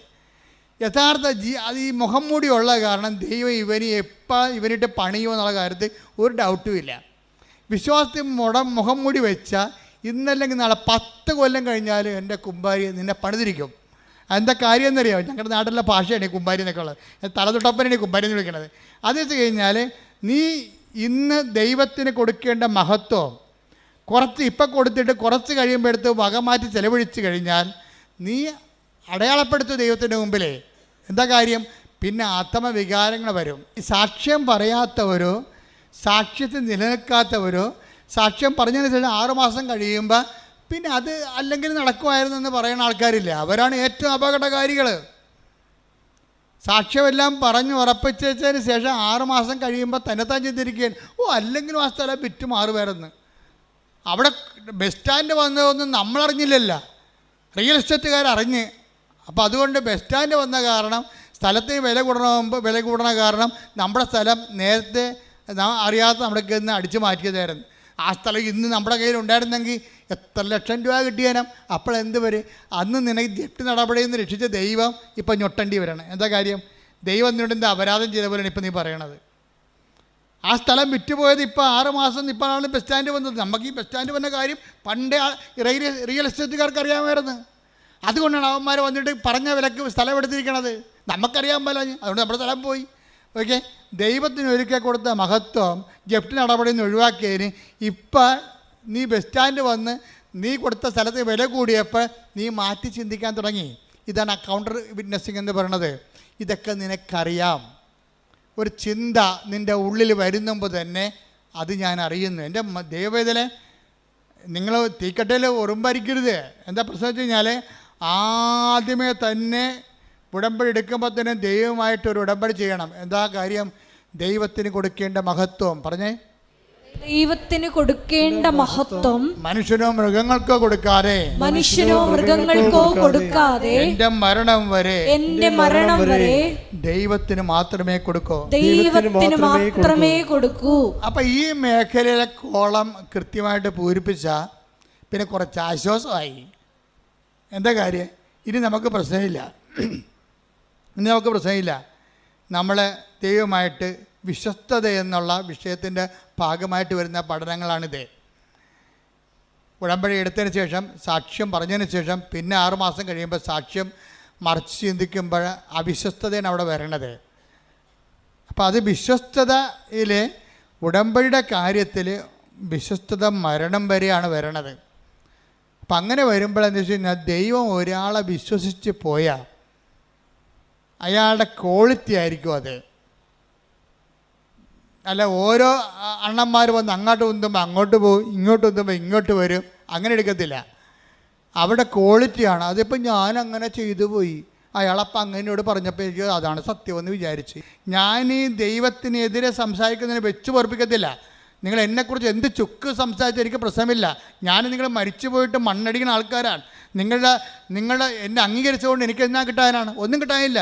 പക്ഷേ ഞാൻ കർത്താവിൻ്റെ വചനമാണ് നിങ്ങൾ പറഞ്ഞിട്ടുണ്ടെങ്കിലല്ല, ദൈവത്തിൻ്റെ ദിവസം എനിക്കൊരു ഓർമ്മ കിട്ടും. എനിക്കത് മതി. അതുകൊണ്ടാണ് ഞാൻ ഇങ്ങനെ മോശമായിട്ട് സംസാരിക്കണത്. ജനങ്ങളെ വിശുദ്ധീകരിക്കാനും ശക്തീകരിക്കാനും മരണം വരെ ദൈവത്തിൻ്റെ തിരുസന്നിധി കർത്താവിൻ്റെ വിശുദ്ധമായ രക്തത്തെ വീണ്ടെടുക്കപ്പെട്ട ദൈവത്തിൻ്റെ അവകാശമായി നിങ്ങളെ സംരക്ഷിക്കാനുള്ള ബാധ്യതയ്ക്കാണ് ഈ പട്ടം മേടിച്ചിരിക്കുന്നത്. ഞാൻ എന്തെങ്കിലും നിങ്ങൾ പറയണമെന്ന് വെച്ച് കഴിഞ്ഞാൽ, ഞാൻ നിങ്ങൾ നിശ്ചയിക്കല് ചെയ്യണത്, നിങ്ങൾക്ക് ഉപ്പായിക്കൊണ്ട് നിങ്ങൾ കേടുവരാൻ സൂക്ഷിക്കപ്പെടണമെന്നുണ്ട്. എവിടെ വരെയാണ്? നിത്യതയിൽ ദൈവത്തെ കണ്ടെത്തുന്നവരെ. വാട്ട് സ്പിരിറ്റ് ലീഡ്സ് യു എന്ന് കർത്താവ് ചോദിച്ചത് എന്തുകൊണ്ടാണ്? എന്തരൂപിയാണ് നിങ്ങൾ നയിക്കണതെന്ന്. കർത്താവ് എപ്പോഴും ഇൻസ്പെക്ട് ചെയ്യുന്ന ഒരു ചോദ്യമാണത്. നിങ്ങൾ നയിക്കണ അരൂപി എന്താണെന്ന്. കളിയാക്കുന്നവർ നയിക്കണ അരൂപി എന്താണ്? കളിയാക്കി കേട്ടപ്പോൾ കുഞ്ഞിനെ അബോർഷൻ ചെയ്യാൻ പോകുന്ന ഇവളെ നയിക്കണ അരൂപി എന്താണ്? ദുഷ്ടാരൂപിയാണ് അല്ലെങ്കിൽ ലോകാരൂപിയാണ്. ലോകാരൂപിയിലെ ദുഷ്ടാരൂപിയിലെ ഉടമ്പടി വർക്ക് ചെയ്യത്തില്ല. എന്താ കാര്യം? ഈ ആത്മാവിനെ സ്വീകരിക്കാൻ. Take the word of God 14:17 ശ്രദ്ധിക്കട്ടെ. ഹല്ലേലൂയ ഹല്ലേലൂയ ഹല്ലേലൂയ ഹല്ലേലൂയ യേശുവേ നന്ദി. ഹല്ലേലൂയ ഹല്ലേലൂയ ഹല്ലേലൂയ. യോഹന്നാൻ 14:17 ഈ സത്യാത്മാവിനെ സ്വീകരിക്കാൻ ലോകത്തിന് സാധിക്കുകയില്ല. ഞൊട്ടി കേട്ടില്ല സംഭവം. എന്താ സംഭവിക്കണം ഒന്ന് പറഞ്ഞേ. ഈ സത്യാത്മാവിനെ സ്വീകരിക്കാൻ ലോകത്തിന് പറ്റത്തില്ല. ലോകത്തിന് പറ്റത്തില്ലെന്ന് പറഞ്ഞാൽ എന്താണ്? അമേരിക്കയ്ക്കും ആഫ്രിക്കയ്ക്കും പറ്റത്തില്ല. ലോകാരൂപിയാൽ നയിക്കപ്പെടുന്നവർക്ക് കർത്താവിൻ്റെ പരിശുദ്ധാത്മാവ് സ്വീകരിക്കാൻ പറ്റത്തില്ല. പരിശുദ്ധാത്മാവ് ഉണ്ടെങ്കിൽ അത് സാക്ഷ്യത്തിൻ്റെ ആത്മാവാണ്. കർത്താവിൻ്റെ മനുഷ്യരുടെ മുമ്പിൽ എന്നെ ഏറ്റുപറയുന്നവനെ 10:32 എടുത്ത് 10:32 മനുഷ്യരുടെ മുമ്പിൽ എന്നെ ഏറ്റുപറയുന്നവരെ എന്റെ സ്വർഗ്ഗസ്ഥനായ പിതാവിന്റെ മുമ്പിൽ ഞാനും ഏറ്റുപറയും. അപ്പൊ ഏറ്റുപറയുന്ന ആത്മാവ് എന്താണ്? പരിശുദ്ധാത്മാവാണ്. കർത്താവിൻ്റെ പരിശുദ്ധാത്മാവിന് ഏറ്റുപറയാത്തൊരു ആത്മാവാണ് നിനക്കുള്ളതെങ്കിൽ അത് ലോകത്തിൻ്റെ ആത്മാവാണ്. ലോകത്തിൻ്റെ ആത്മാവിൻ്റെ ആരാധ്യ പുരുഷൻ ആരാണ്? നീയോ അല്ലെങ്കിൽ നീ ആരാധിക്കുന്ന വ്യക്തികളോ സമൂഹമോ ആയിരിക്കാം. നിന്റെ കർത്താവായ ദൈവം ഞാനാകുന്നു, ഞാനല്ലാതെ മറ്റൊരു ദൈവം നിനക്കുണ്ടാവരുമെന്ന് പറയുമ്പോൾ ഈ മറ്റൊരു ദൈവത്തിൻ്റെ ഉള്ളിൽ ഈ മറ്റു മനുഷ്യരും സമൂഹം ഉണ്ടാകുന്നുണ്ട്. അതിൽ പാർട്ടി ഉണ്ടാകുന്നുണ്ട്, അതിൽ നിന്റെ സുഹൃത്തുക്കൾ ഉണ്ടാകുന്നുണ്ട്, നിൻ്റെ കൂട്ടുകാരുണ്ടായിരുന്ന അവരെന്ത് വിചാരിക്കുന്ന നാട്ടുകാരെന്ത് പറയുന്നു നീ പറയുന്നുണ്ടെങ്കിൽ എൻ്റെ ദൈവ പൈതലെ നീ ജീവിക്കുന്നത് ലോകാരൂപിയാലാണ്. ലോകാരൂപിയെ നയിക്കപ്പെടുന്നവർക്ക് ദൈവത്തിൻ്റെ ആത്മാവിനെ സ്വീകരിക്കാൻ സാധ്യമല്ലെന്നാണ് 14:17 പറയുന്നുണ്ടെങ്കിൽ ആരാണ് ദൈവത്തിൻ്റെ ആത്മാവ് നയിക്കപ്പെടുന്നത്? അത് റോമ 8:14 എടുത്ത് ശ്രദ്ധിക്കട്ടെ. ഹല്ലേലൂയ ഹല്ലേലൂയ ഹല്ലേലൂയ ഹല്ലേലൂയ യേശുവേ നന്ദി. ഹല്ലേലൂയ ഹല്ലേലൂയ ഹല്ലേലൂയ. റോമ 8:14 ദൈവാത്മാവിനാൽ നയിക്കപ്പെടുന്നവരെല്ലാം ദൈവത്തിന്റെ പുത്രന്മാരാണ്. ഒന്നിന് പറയുക, ദൈവാത്മാവിനാൽ നയിക്കപ്പെടുന്നവരെല്ലാം ദൈവത്തിന്റെ പുത്രന്മാരാണ്. എന്റെ ദൈവ പൈതലിനുള്ളത് അധികാരമാണ്. ദൈവ പൈതലിനുള്ളത് ശക്തിയാണ്. ശക്തിയും അധികാരം ലഭിക്കുമ്പോഴാണ് ഇങ്ങനെയുള്ള തിന്മകളുടെ മേൽ നമുക്ക് ആധിപത്യം ഉണ്ടാകാൻ പറ്റണത്. അപ്പം നമ്മുടെ ഉടമ്പടിയുടെ ആത്യന്തികമായ ലക്ഷ്യമെന്താണ്? ദൈവാത്മാവ് നയിക്കപ്പെടുക, ദൈവത്തിൻ്റെ മക്കളാകുക, ദൈവത്തിൻ്റെ മക്കളായിക്കൊണ്ട് ദൈവമക്കളുടെ അധികാരം നേടുക, കഴിവ് നേടുക. അതല്ലേ യോഹന്നാൻ 1:12 എടുത്ത് ശ്രുതികട. ഹല്ലേലൂയ ഹല്ലേലൂയ ഹല്ലേലൂയ ഹല്ലേലൂയ യേശുവേ നന്ദി. ഹല്ലേലൂയ ഹല്ലേലൂയ ഹല്ലേലൂയ. യോഹന്നാൻ 1:12 തന്നെ സ്വീകരിച്ചവർക്കെല്ലാം തന്റെ നാമത്തിൽ വിശ്വസിക്കുന്നവർക്കെല്ലാം ദൈവമക്കളാകാൻ അവൻ കഴിവ് നൽകി. യോഹന്നാൻ 1:12 എന്താ പറയണത്? തന്നെ സ്വീകരിച്ചവർക്കെല്ലാം പറഞ്ഞേ, തന്നെ സ്വീകരിച്ചവർക്കെല്ലാം തന്റെ നാമത്തില് വിശ്വസിക്കുന്നവർക്കെല്ലാം തന്റെ നാമത്തില് വിശ്വസിക്കുന്നവർക്കെല്ലാം തന്റെ നാമത്തില് വിശ്വസിക്കുന്നവർക്കെല്ലാം ദൈവമക്കളാകാനുള്ള കഴിവ് നൽകി. കൈയടിക്കട്ടെ, ശ്രുതിക്കട്ടെ. ഹല്ലേലൂയ ഹല്ലേലൂയ ഹല്ലേലൂയ ഹല്ലേലൂയ യേശുവേ ഹല്ലേലൂയ ഹല്ലേലൂയ ഹല്ലേലൂയ ഹല്ലേലൂയ ഹല്ലേലൂയ ഹല്ലേലൂയ ഹല്ലേലൂയ.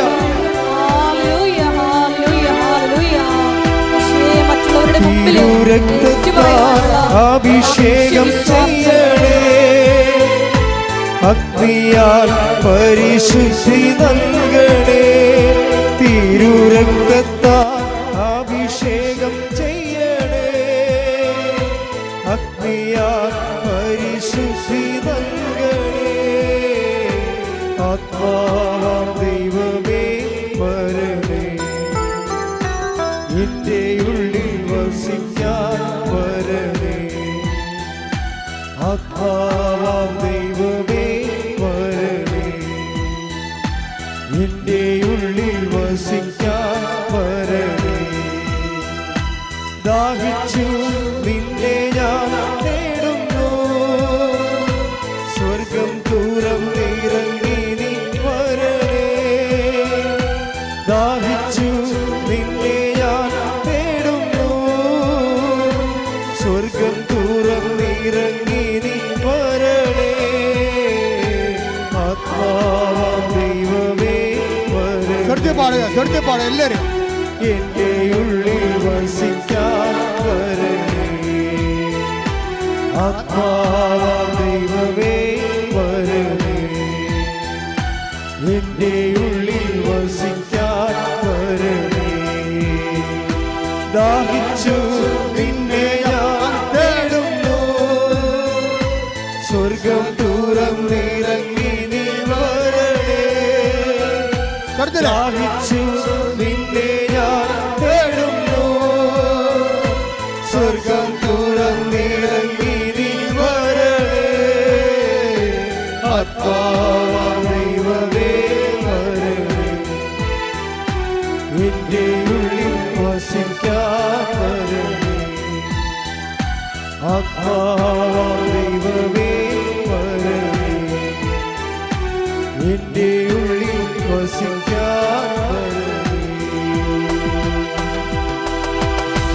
പരിശുദ്ധ പരമദിവ്യകാരുണ്യത്തിന് എന്നേരവും ആരാധനയും സ്തുതിയും പുകഴ്ചയും ഉണ്ടായിരിക്കട്ടെ. എൻ്റെ ദൈവത്തിലെ ഇതുപോലെ ഓരോ പ്രോബ്ലങ്ങൾ സോൾവ് ചെയ്താണ് നമ്മൾ ദൈവമക്കളുടെ കഴിവ് നേടുന്നത്.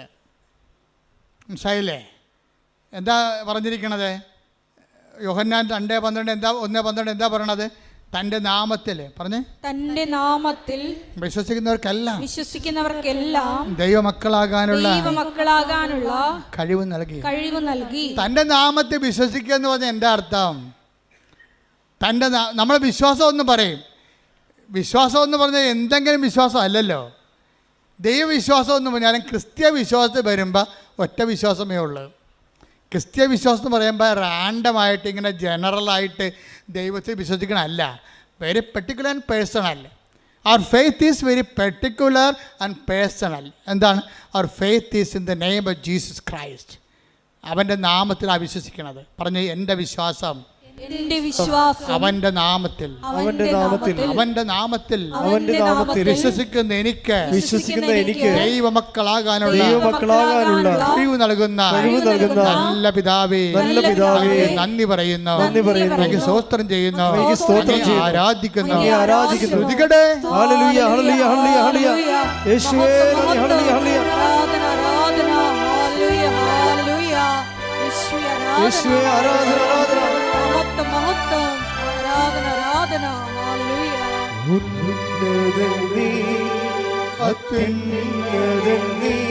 നിന്നെ പോലൊരു ദൈവമില്ല.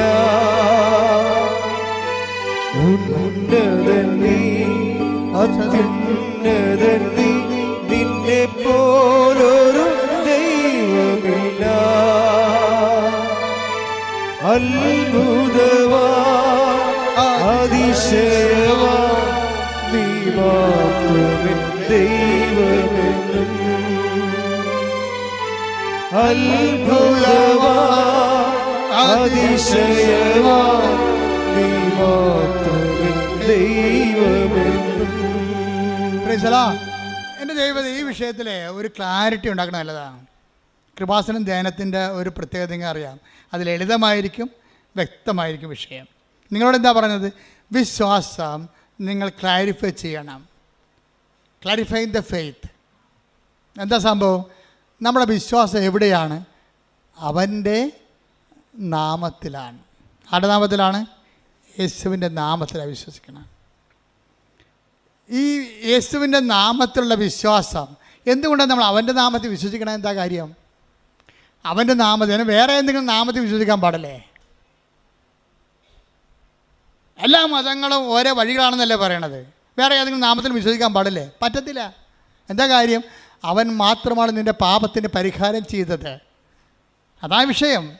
അവൻ്റെ നാമത്തിൽ അവൻ പ്രകൃത്യാ ദൈവമായിരിക്കവേ, പറഞ്ഞേ, അവൻ പ്രകൃത്യ ദൈവമായിരിക്കവേ ദൈവത്തോടുള്ള സമാനത മുറുകെ പിടിക്കേണ്ട കാര്യമായി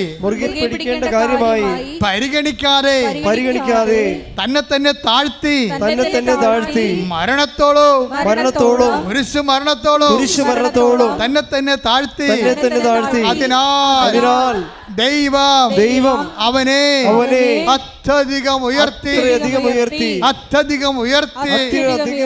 എല്ലാ നാമങ്ങളെക്കാൾ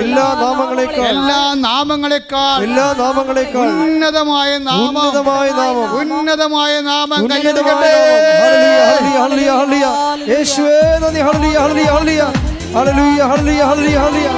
പരിശുദ്ധ പരമ ദിവ്യകാരുണ്യത്തിന് ആരാധനയും സ്തുതിയും പുകഴ്ചയും ഉണ്ടായിരിക്കട്ടെ. അതാണ് പൗലോസ് പറയണത്. ഞാൻ ആശ്രയം വച്ചിരിക്കുന്നത് ആരിലാണെന്ന് എനിക്കറിയാം. എന്താണ്? എല്ലാ നാമങ്ങളെക്കാൾ ഉന്നതമായ നാമത്തിലാണ്.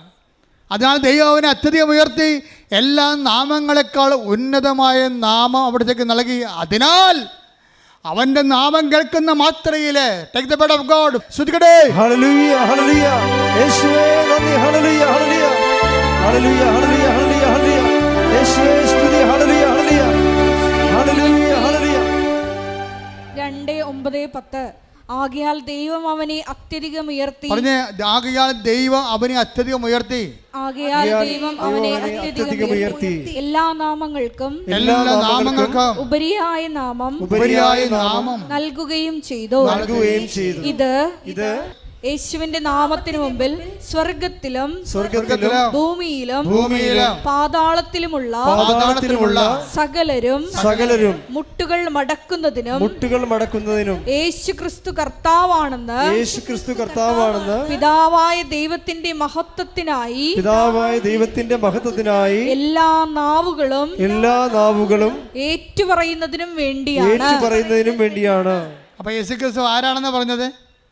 കർത്താവ്. എങ്ങനെ കർത്താവ് ആകണത്? യേശുക്രിസ്തു കർത്താവാണെന്ന് പിതാവായ ദൈവത്തിന്റെ മഹത്വത്തിനായി എല്ലാ നാവുകളും ഏറ്റുപറയുന്നതിനും വേണ്ടിയാണ്. അതായത് എല്ലാ നാവുകളും ഏറ്റു പറയണം. എന്താ പറയണം? യേശുക്രിസ്തു കർത്താവാണെന്ന്. എന്തുകൊണ്ടാണ് ഇവൻ കർത്താവായത്? എല്ലാ നാമങ്ങളുടെയും ഉന്നതമായ നാമം. എല്ലാ നാമങ്ങളെന്ന് പറയുന്നത് എന്താണ്? ഇപ്പം ജപ്തി എന്ന് പറഞ്ഞ ഒരു നാമമല്ലേ? ബാങ്ക് മാനേജർ നമ്മൾ പറയുന്ന ഒരു നാമമാണ് ജപ്തി. ക്യാൻസർ ഡോക്ടർ പറയുന്ന ഒരു നാമമാണ്. അങ്ങനെ ലോകത്ത് ജപ്തികളുണ്ട്. അതുപോലെ തന്നെ പലതരത്തിലുള്ള നാമങ്ങളുണ്ട്. സംശയം ഒരു നാമമാണ്, മദ്യപാനം ഒരു നാമമാണ്. ഇങ്ങനെ എല്ലാ നാമങ്ങളെക്കാൾ ഉന്നതമായ നാമം. ഈ ഉന്നതമായ നാമം കൊണ്ട് മനുഷ്യന് സങ്കടങ്ങളുണ്ടാക്കുന്ന, രോഗങ്ങളുണ്ടാക്കുന്ന, തകർച്ച ഉണ്ടാക്കുന്ന, അപമാനം ഉണ്ടാക്കുന്ന എല്ലാ നാമങ്ങളെയും അവൻ കുരിശിൽ ബന്ധിച്ചിരിക്കുന്നു. കൈയടിക്കട്ടെ, ശ്രദ്ധിക്കട്ടെ.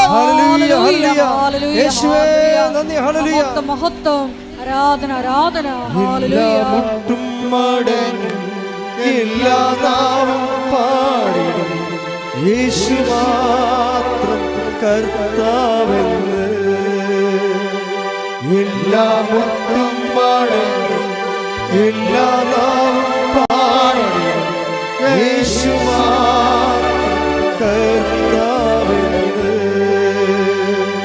അപ്പം നിങ്ങൾക്കൊരു സങ്കടം ഉണ്ടാകുമ്പോൾ, നിങ്ങൾക്ക് രോഗം ഉണ്ടാകുമ്പോൾ നിങ്ങൾ എന്താ പറയണത്? യേശുവേ, യേശുവേ, എൻ്റെ കർത്താവേ, എൻ്റെ ദൈവമേ. ഏറ്റവും ശക്തമായ ഒരു സുഹൃദൈവമാണ്. എന്താണ്? എൻ്റെ കർത്താവേ, യേശുവേ, എൻ്റെ ദൈവമേ. എൻ്റെ കർത്താവേ, യേശുവേ, എൻ്റെ ദൈവമേ എന്ന് വെച്ചതിൻ്റെ അർത്ഥം എന്താണ്? ഈ നാമത്തിൻ്റെ അപ്പുറത്ത് വേറെ ഒരു നാമവുമില്ലെന്ന് ഞാൻ പ്രഖ്യാപിക്കുന്നു. അനുഭവത്തിൽ ഈ അനുഭവങ്ങൾ തരണം എന്തിനാ? നിങ്ങളെ ഉയർത്താൻ വേണ്ടിയാണ്, അല്ല താഴ്ത്താൻ വേണ്ടിയല്ല.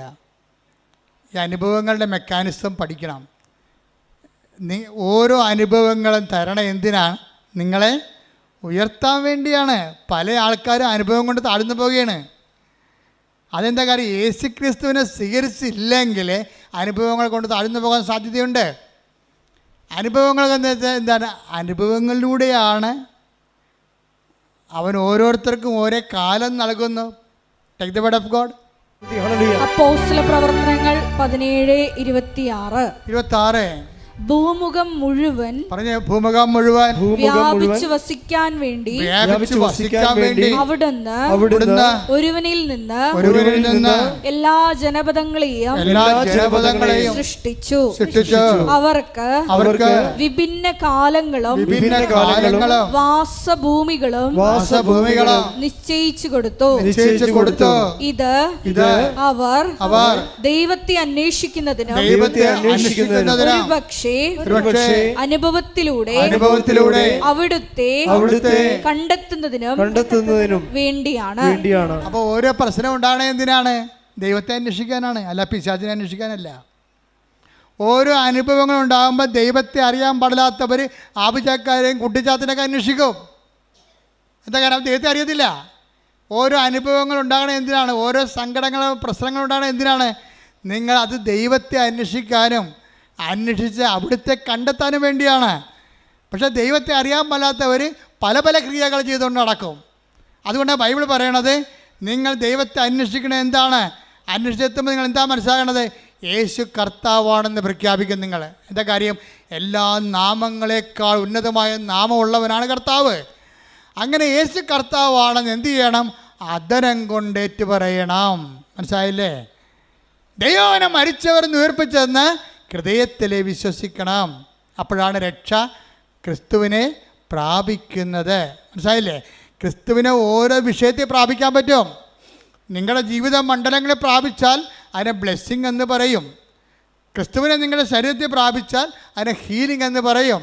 ക്രിസ്തുവിനെ നിങ്ങൾ ആത്മാവിൽ പ്രാപിച്ചാൽ അതിനെ നിത്യരക്ഷയ്ക്ക് വേണ്ടിയുള്ള കൃപയെന്ന് പറയും. കാര്യം എന്താണ്? ക്രിസ്തു എല്ലാമാണ്, എല്ലാവരിലുമാണ്. കൊളോസ്യസ് 3:11 കൈയടിച്ച് സ്തുതിക്കട്ടെ. ഹല്ലേലൂയ ഹല്ലേലൂയ ഹല്ലേലൂയ ഹല്ലേലൂയ ഹല്ലേലൂയ യേശുവേ നന്ദി.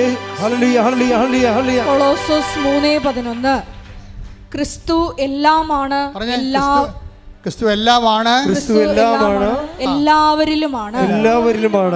അപ്പോൾ ഇവിടുത്തെ കാത്തലിക്സ് അല്ലാത്തവരും ക്രിസ്ത്യൻസ് അല്ലാത്തവരും ഒന്നും വിഷമിക്കേണ്ട കാര്യമില്ല. നിങ്ങളുടെ കണ്ണീരിൻ്റെ കാലത്ത് നിങ്ങൾ കർത്താവിനെയാണ് വിളിക്കണത്. എല്ലാ വിഷയത്തിൻ്റെയും നാമത്തിൻ്റെയും അതിനാഥനായ കർത്താവിനെ വിളിക്കണമെന്നുണ്ടെങ്കിൽ അത് സത്യസന്ധമായിരിക്കണമെന്ന് മാത്രമേ ഉള്ളൂ. ക്രിസ്തുവിനേക്കാൾ ഉപരി, എന്നെക്കാൾ ഉപരി സ്വന്തം വീട്ടുകാരെയോ നാട്ടുകാരെയോ ബന്ധുക്കളെയോ സ്വന്തപ്പെട്ടവരെയോ സ്നേഹിക്കുന്നവർ ഐ ഡോണ്ട് വാണ്ട്, എനിക്ക് ആവശ്യമില്ലെന്ന് ഈശോ പറഞ്ഞത്. Take the word of God. സ്തുതിക്കട്ടെ. ഹല്ലേലൂയ ഹല്ലേലൂയ ഹല്ലേലൂയ ഹല്ലേലൂയ ഹല്ലേലൂയ യേശുവേ നന്ദി. ഹല്ലേലൂയ ഹല്ലേലൂയ. മത്തായി 10:37 എന്നേക്കാൾ അധികം, പറഞ്ഞ എന്നേക്കാൾ അധികം പിതാവിനെയോ മാതാവിനെയോ സ്നേഹിക്കുന്നവൻ എനിക്ക് യോഗ്യനല്ല. എന്നേക്കാൾ അധികം പുത്രനെയോ പുത്രിയെയോ സ്നേഹിക്കുന്നവനും എനിക്ക് യോഗ്യനല്ല. സ്വന്തം കുരിശെടുത്ത് എന്നെ അനുഗമിക്കാത്തവൻ എനിക്ക് യോഗ്യനല്ല. ഒരു വിഷയം അതിൽ തന്നെ കുരിശല്ല. ക്രിസ്തുവിനെ മാറ്റിക്കൊണ്ടാക്കുന്ന വിഷയത്തെ സമീപിക്കുമ്പോഴാണ് അത് കുരിശാകണത്.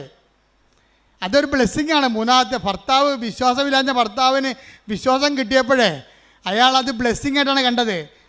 യേശുവിനെ കർത്താവിൻ്റെ സ്ഥാനത്ത് തള്ളിക്കളയുകയും ഇവരുടെ സൗകര്യത്തിന് വേണ്ടി നാട്ടുകാരെ കർത്താവിൻ്റെ സ്ഥാനത്ത് കാണുകയും ചെയ്യുമ്പോഴാണ് യേശുവിൻ്റെ വചനത്തെക്കാൾ നാട്ടുകാരുടെ വചനത്തിന് പ്രാധാന്യം കൊടുക്കും. നാട്ടുകാരുടെ വചനത്തെ മാത്രമല്ല, പലരും പെട്ടിരിക്കണ കൂട്ടുകാരുടെ വചനത്തെ വചനം കൊടുത്തിട്ടാണ്. പലരും പെട്ടിരിക്കണത് കർത്താവിൻ്റെ വചനം നേരെ ചൊവ്വയുള്ള സംഭവമാണ്.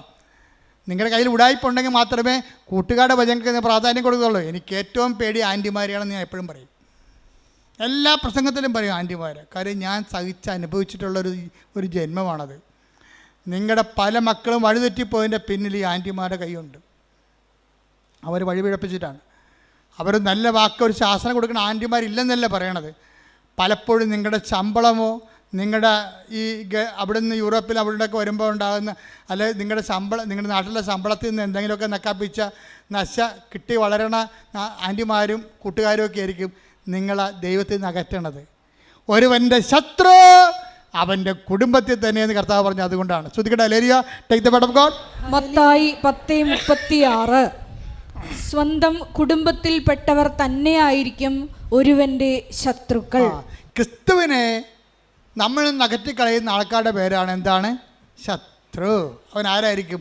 മിക്കവാറും നിങ്ങളുടെ കുടുംബത്തിൽ തന്നെയായിരിക്കും. നിങ്ങളുടെ കുടുംബത്തിൽ തന്നെയായിരിക്കും. അപ്പോൾ നിങ്ങളെന്താ ചെയ്യണം? എല്ലാ കാര്യങ്ങൾക്കും കർത്താവിൻ്റെ വചനങ്ങളുണ്ട്. ഇല്ലെങ്കിൽ അതിൻ്റെ സത്യാവസ്ഥ, ആ ഒരു സാഹചര്യത്തിൽ നിങ്ങൾ എന്താണ് ചെയ്യേണ്ടതെന്ന് പറയാൻ വേണ്ടി ഞങ്ങളെപ്പോലുള്ളവർ അഭിഷേകം ചെയ്ത് വെച്ചിട്ടുണ്ട്. ഇപ്പോൾ 2 ഉടമ്പടിയൊക്കെ കഴിഞ്ഞിട്ട് 1 ഉടമ്പടി കഴിഞ്ഞിട്ടുമ്പോൾ ചില ആൾക്കാർ പോകത്തില്ല, പ്രാർത്ഥിച്ച് വിട്ടാലും പോകത്തില്ല. നിനക്കിടിയാണെങ്കിൽ ഞാൻ പറഞ്ഞു എന്തടി അച്ഛാ, അതെ ഇത് അവസാനത്തെ പരീക്ഷ, ഞാൻ എഴുതണ വേണ്ടെന്നൊന്ന് പറയണം. ഞാൻ 5 എണ്ണം എഴുതി, കാശ് ഇത്രയും പോയി, 47,000 രൂപ അല്ല 4 ലക്ഷം രൂപ പോയി.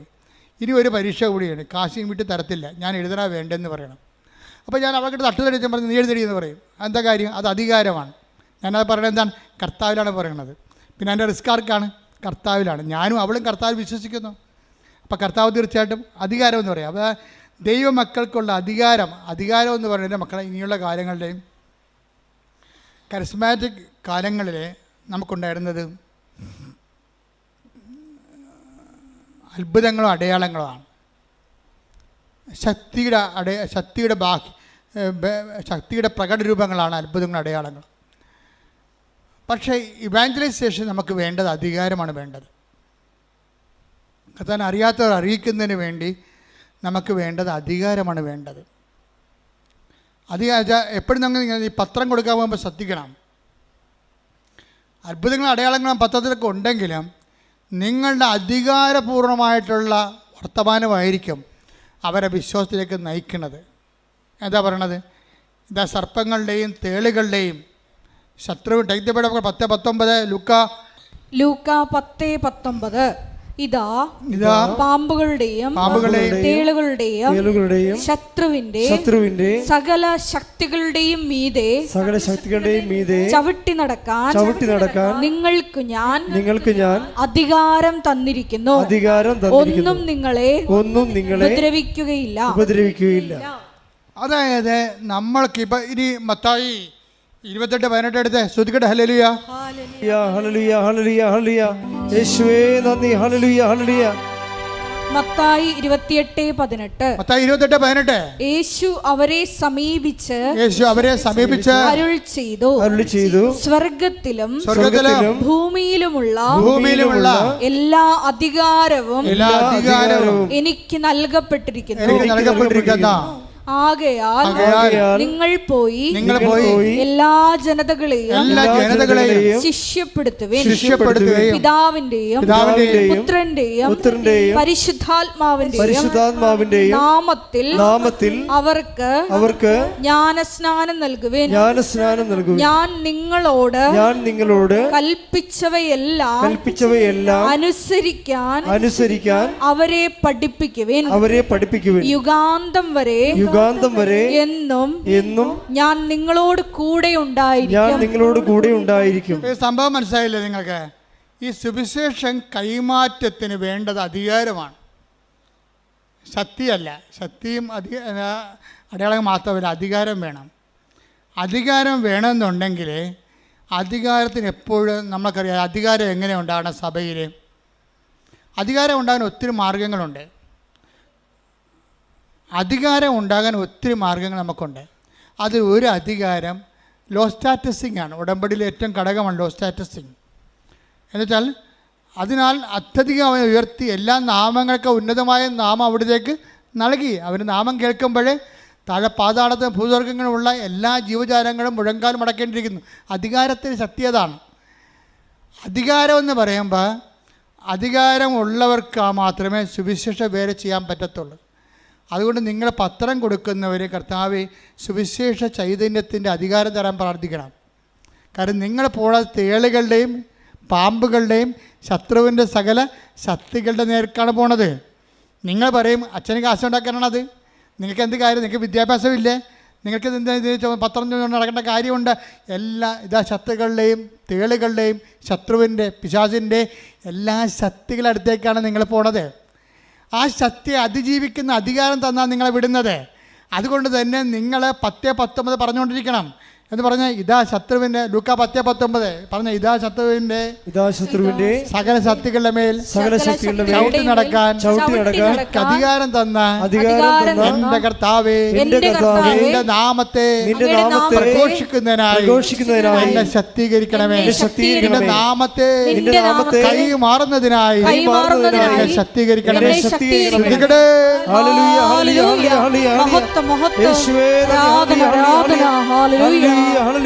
നിന്റെ നാമത്തെ കൈമാറുവാൻ ശേഷ പോരാളികളാക്കി ആന്തരപ്പെടുത്തണമേ. മഹത്വം മഹത്വം, ആരാധന ആരാധന. ഞങ്ങൾക്കല്ല കർത്താവേ, ഞങ്ങൾക്കല്ല കർത്താവേ, മഹത്വം മഹത്വം യേശുവിനെ. ഞങ്ങൾക്കല്ല കർത്താവേ, ഞങ്ങൾക്കല്ല കർത്താവേ, മഹത്വം മഹത്വം യേശുവിനെ.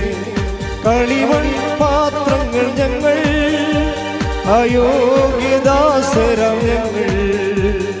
കളിമൺ പാത്രങ്ങൾ ഞങ്ങൾ, അയോഗ്യദാസരാം ഞങ്ങൾ. ബലഹീനരാകും ഞങ്ങളെ ഉയർത്തിയ യേശുവിനാണെന്ന് മഹത്വം. ബലഹീനരാകും ഞങ്ങളെ ഉയർത്തിയ യേശുവിനാണെന്ന് മഹത്വം. മഹത്വം മഹത്വം യേശുവിനെ, മഹത്വം മഹത്വം യേശുവിനെ. അത് ഉടമ്പടിയിലാണ് മത്തായിയുടെ സുവിശേഷം അവസാനിക്കണത്. മത്തായിയുടെ സുവിശേഷം 18 എടുത്ത് 28-18 അങ്ങോട്ട് വായിച്ചു തന്നൂടി. അവരെ സമീപിച്ച് അരുളി ചെയ്തു, സ്വർഗത്തിലും ഭൂമിയിലുമുള്ള എല്ലാ അധികാരവും എനിക്ക് നൽകപ്പെട്ടിരിക്കുന്നു. അടുത്ത വാചനം, ആകയാൽ നിങ്ങൾ പോയി എല്ലാ ജനതകളെയും ശിഷ്യപ്പെടുത്തുവിൻ. പിതാവിന്റെയും പുത്രന്റെയും പരിശുദ്ധാത്മാവിന്റെയും നാമത്തിൽ അവർക്ക് ജ്ഞാനസ്നാനം നൽകുവിൻ. ഞാൻ നിങ്ങളോട് കൽപ്പിച്ചവയെല്ലാം അനുസരിക്കാൻ അവരെ പഠിപ്പിക്കുവിൻ. യുഗാന്തം വരെ എന്നും ഞാൻ നിങ്ങളോട് കൂടെ ഉണ്ടായിരിക്കും. അതാണ് 28-20. എന്താണ്? ഞാൻ നിങ്ങളോട് പറഞ്ഞേ, ഞാൻ നിങ്ങളോട് കൽപ്പിച്ചവയെല്ലാം അനുഷ്ഠിക്കുവാൻ അവരെ അഭ്യസിക്കുവേൻ. അതാണ് ഞാൻ പറഞ്ഞതുപോലെ, അവൻ പറഞ്ഞതുപോലെ ചെയ്യുക. അതാണ് ഉടമ്പടി. ഉടമ്പടിയുടെ ഉദ്ദേശം എന്താണ്? അധികാരത്തോടുകൂടി കർത്താവിനെ കൈമാറുകയും കർത്താവിൻ്റെ വചനം അനുസരിച്ചുകൊണ്ട് ജീവിക്കാൻ വേണ്ടി ഒരു ജനതയെ ഒരുക്കുകയും ചെയ്യുകയാണ്. അതിന് നെറ്റഫിറ്റ് എന്താണ്? യുഗാന്ത്യം വരെ ഞാൻ നിങ്ങളുടെ കൂടെ ഉണ്ടായിരിക്കും. ഉടമ്പടി പ്രസൻസ് അങ്ങനെ വരണത്. കർത്താവിൻ്റെ വചനം അനുസരിച്ച് ജീവിക്കുമ്പോൾ വാഗ്ദാനത്തിൻ്റെ ഭാഗമാണ് ദൈവത്തിൻ്റെ സാന്നിധ്യം. കൈയടിക്കട്ടെ, സ്തുതിക്കട്ടെ. Hallelujah, hallelujah, hallelujah, hallelujah.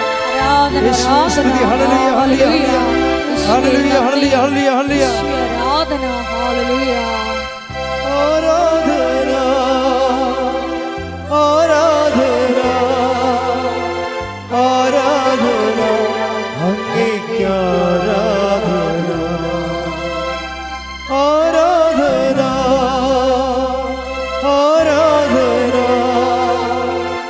ആരാധന, അങ്ങേയ്ക്ക് ആരാധന. പരിശുദ്ധ പരമദിവ്യകാരുണ്യത്തിന് ആരാധനയും സ്തുതിയും പുകഴ്ചയും ഉണ്ടായിരിക്കട്ടെ. പരിശുദ്ധ പരമദിവ്യകാരുണ്യത്തിന് ആരാധനയും സ്തുതിയും പുകഴ്ചയും ഉണ്ടായിരിക്കട്ടെ. ഭർത്താവ് ഇപ്പം എന്ത് ചെയ്യുന്നറിയാമോ? ഇവളെ അറിയിക്കാതെ, പണ്ട് ഇവള് ഭർത്താവിനെ അറിയിക്കാതെയാണ് ഒന്ന് ഉടമ്പടി എടുത്തത്. ഇപ്പോൾ ഭർത്താവ് ചിരിക്കണത് എന്താണ്? ഇവള് കുഞ്ഞിനെ കൊല്ലാൻ നടക്കണ കാരണം, അവൾ ഡിപ്രഷൻ അടിച്ചിരിക്കണ കാരണം ഭർത്താവ് അവളറിയിക്കാതെ വന്ന് സ്വന്തമായിട്ട് ഉടമ്പടി എടുത്ത്. ഒരു സ്റ്റോറി പോണ പോക്ക് കണ്ടില്ലേ? എന്ത് രസമാണ് കേൾക്കാൻ. എന്നിട്ട് ആ ഉടമ്പടി ഈ കുഞ്ഞിനെ പ്രൊട്ടക്റ്റ് ചെയ്യും. അവസാനം കുഞ്ഞിനെ പ്രസവിക്കും. മൂന്നാമത്തെ കുഞ്ഞിനെ പ്രസവിച്ച് കഴിയുമ്പോൾ ഈ കുഞ്ഞിന് മൊത്തം മഞ്ഞ നിറമാണ്. ഇപ്പം കുഞ്ഞുങ്ങൾക്ക് 80% കുഞ്ഞുങ്ങൾക്ക് മഞ്ഞ നിറമുണ്ട്. ഇത് 80%, 90-97% മഞ്ഞ നിറമാണ്. അപ്പോൾ കുഞ്ഞിനെ ഉടനെ അവർ എമർജൻസി ആയിട്ട് വേറൊരു ഗവൺമെൻറ് ആശുപത്രിയിലേക്ക് ഷിഫ്റ്റ് ചെയ്യും.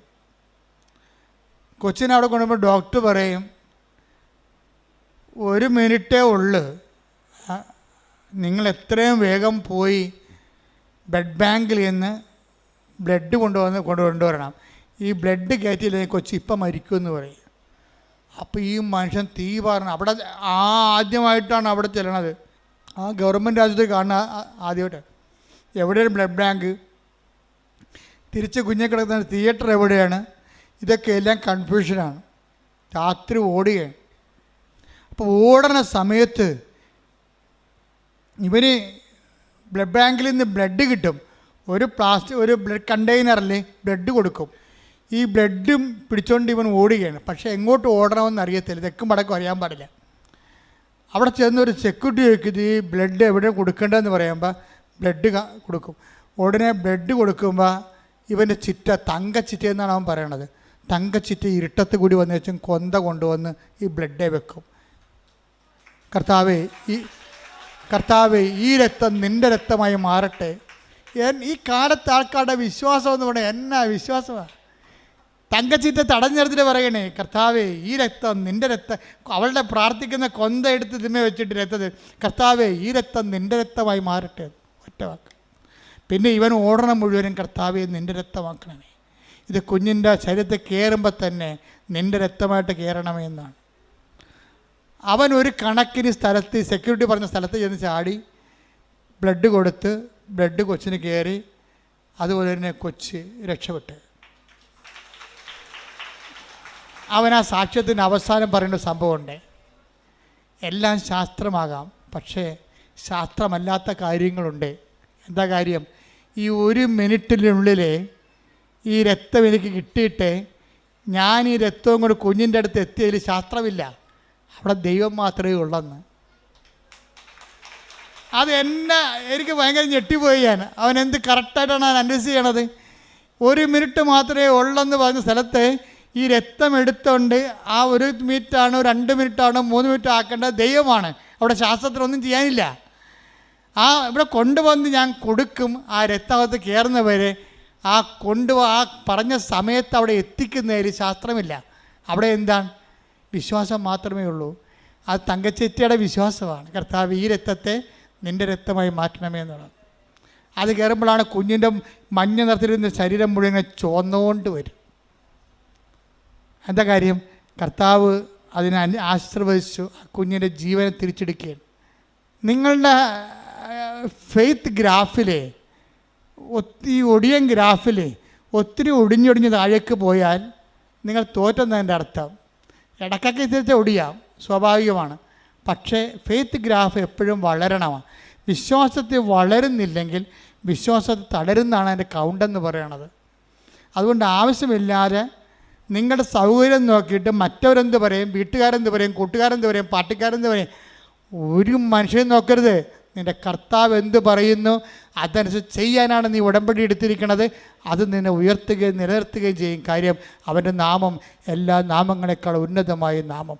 അവൻ്റെ നാമത്തിന് അറിയാത്തവർ അറിയിക്കാനും അറിഞ്ഞവരെ ആഴപ്പെടുത്താനും വേണ്ടി അഭിഷേകം മേടിച്ച ആളാണ് നീ എന്നുള്ള ബോധ്യം. ആ ബോധ്യം നിന്നെ ഊട്ടി ഉറപ്പിക്കാൻ വേണ്ടി ഇടയ്ക്കിടയ്ക്ക് കൊച്ചു കൊച്ചു പ്രശ്നങ്ങളുണ്ടാകും. അതെല്ലാം പ്രാർത്ഥന വിശ്വാസം കൈകാര്യം ചെയ്യാൻ കർത്താവ് നിന്നെ അനുഗ്രഹിക്കട്ടെ. ശ്രുതികട്ടെ.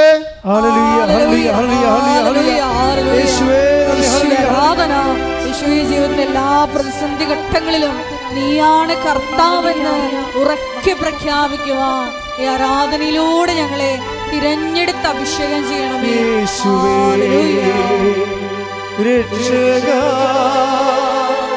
കർത്താവേ നാഥനേ യേശുവേ രക്ഷക കർത്താവേ നാഥനേ. രോഗസൗഖ്യ പ്രാർത്ഥനയുടെ സമയമാണ്.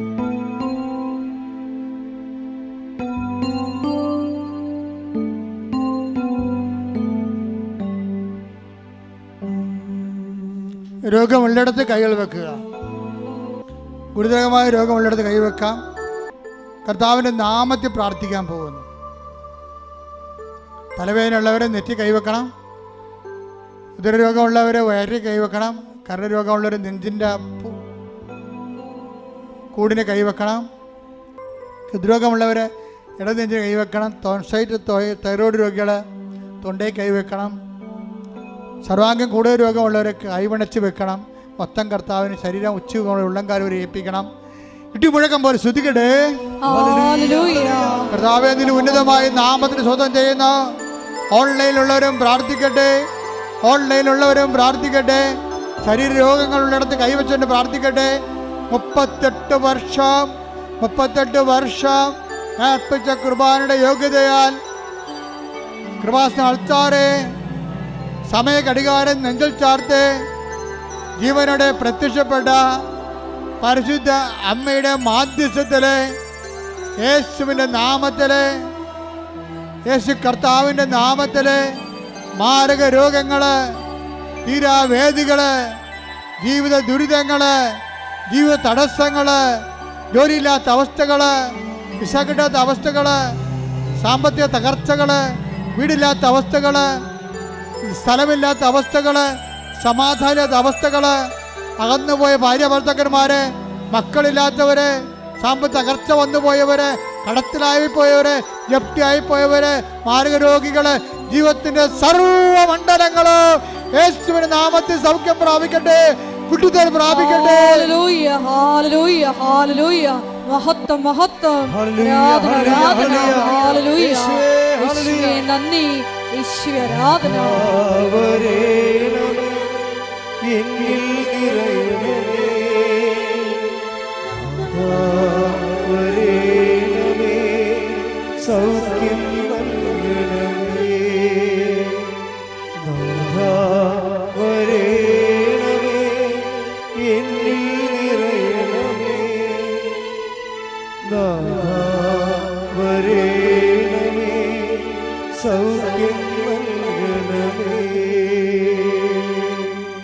കൂട്ടായി നിൽക്കുക, മൗനമായി പ്രാർത്ഥിക്കുക. നിങ്ങളുടെ സ്വകാര്യ സങ്കടങ്ങൾ ഏറ്റവും ഫലപ്രദമായ സമയത്ത് പ്രാർത്ഥിക്കാൻ പറ്റിയ സമയം. നിങ്ങളുടെ സ്വകാര്യ വിഷമതകളെ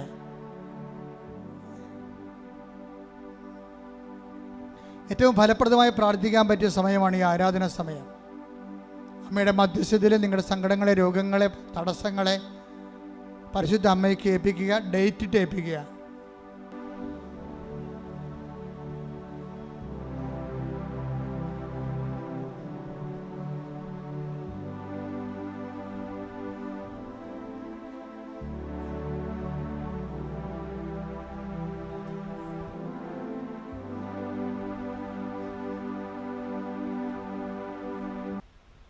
പ്രൈസ് ദി ലോർഡ്. മുട്ടന്തിക്കുക.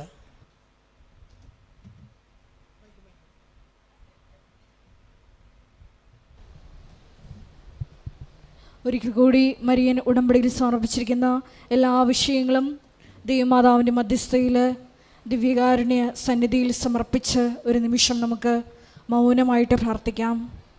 ഏത് ജീവിത സാഹചര്യത്തിലും നീയാണ് കർത്താവ് എന്ന് ഏറ്റുപറയുവാനുള്ള വലിയ അഭിഷേകം ഞങ്ങൾക്ക് നൽകണമേ എന്ന് പ്രാർത്ഥിക്കുന്നു. ഈശോയെ, ജീവിതത്തിൻ്റെ വിവിധ ദുരന്ത മുഖങ്ങളിലൂടെ കടന്നു പോകുമ്പോൾ ഈശോ അത് നിന്നെ അന്വേഷിച്ച് കണ്ടെത്താനുള്ള ഒരു മാർഗമാണെന്ന് അത് വിവേചിച്ചറിയുവാൻ ഈ ആരാധനയിലൂടെ ഞങ്ങളെ തിരഞ്ഞെടുത്ത് അഭിഷേകം ചെയ്യണമേ എന്ന് പ്രാർത്ഥിച്ചുകൊണ്ട് ശിരസ്സ് നമിച്ച് നമുക്ക് ദിവ്യകാരുണ്യനാഥൻ്റെ ആശീർവാദം സ്വീകരിക്കാം.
പരിശുദ്ധ പരമമാ ദിവ്യകാരുണ്യമേ എന്നുമെന്നും അങ്ങേയ്ക്കാരാധന. പരിശുദ്ധ പരമമാ ദിവ്യകാരുണ്യമേ എന്നുമെന്നും അങ്ങേയ്ക്കാരാധന.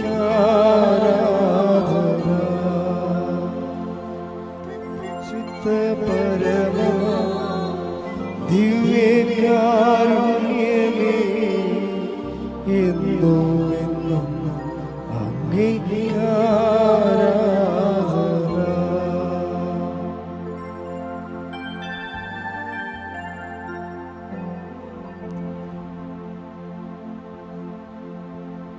ആവേ ആവേ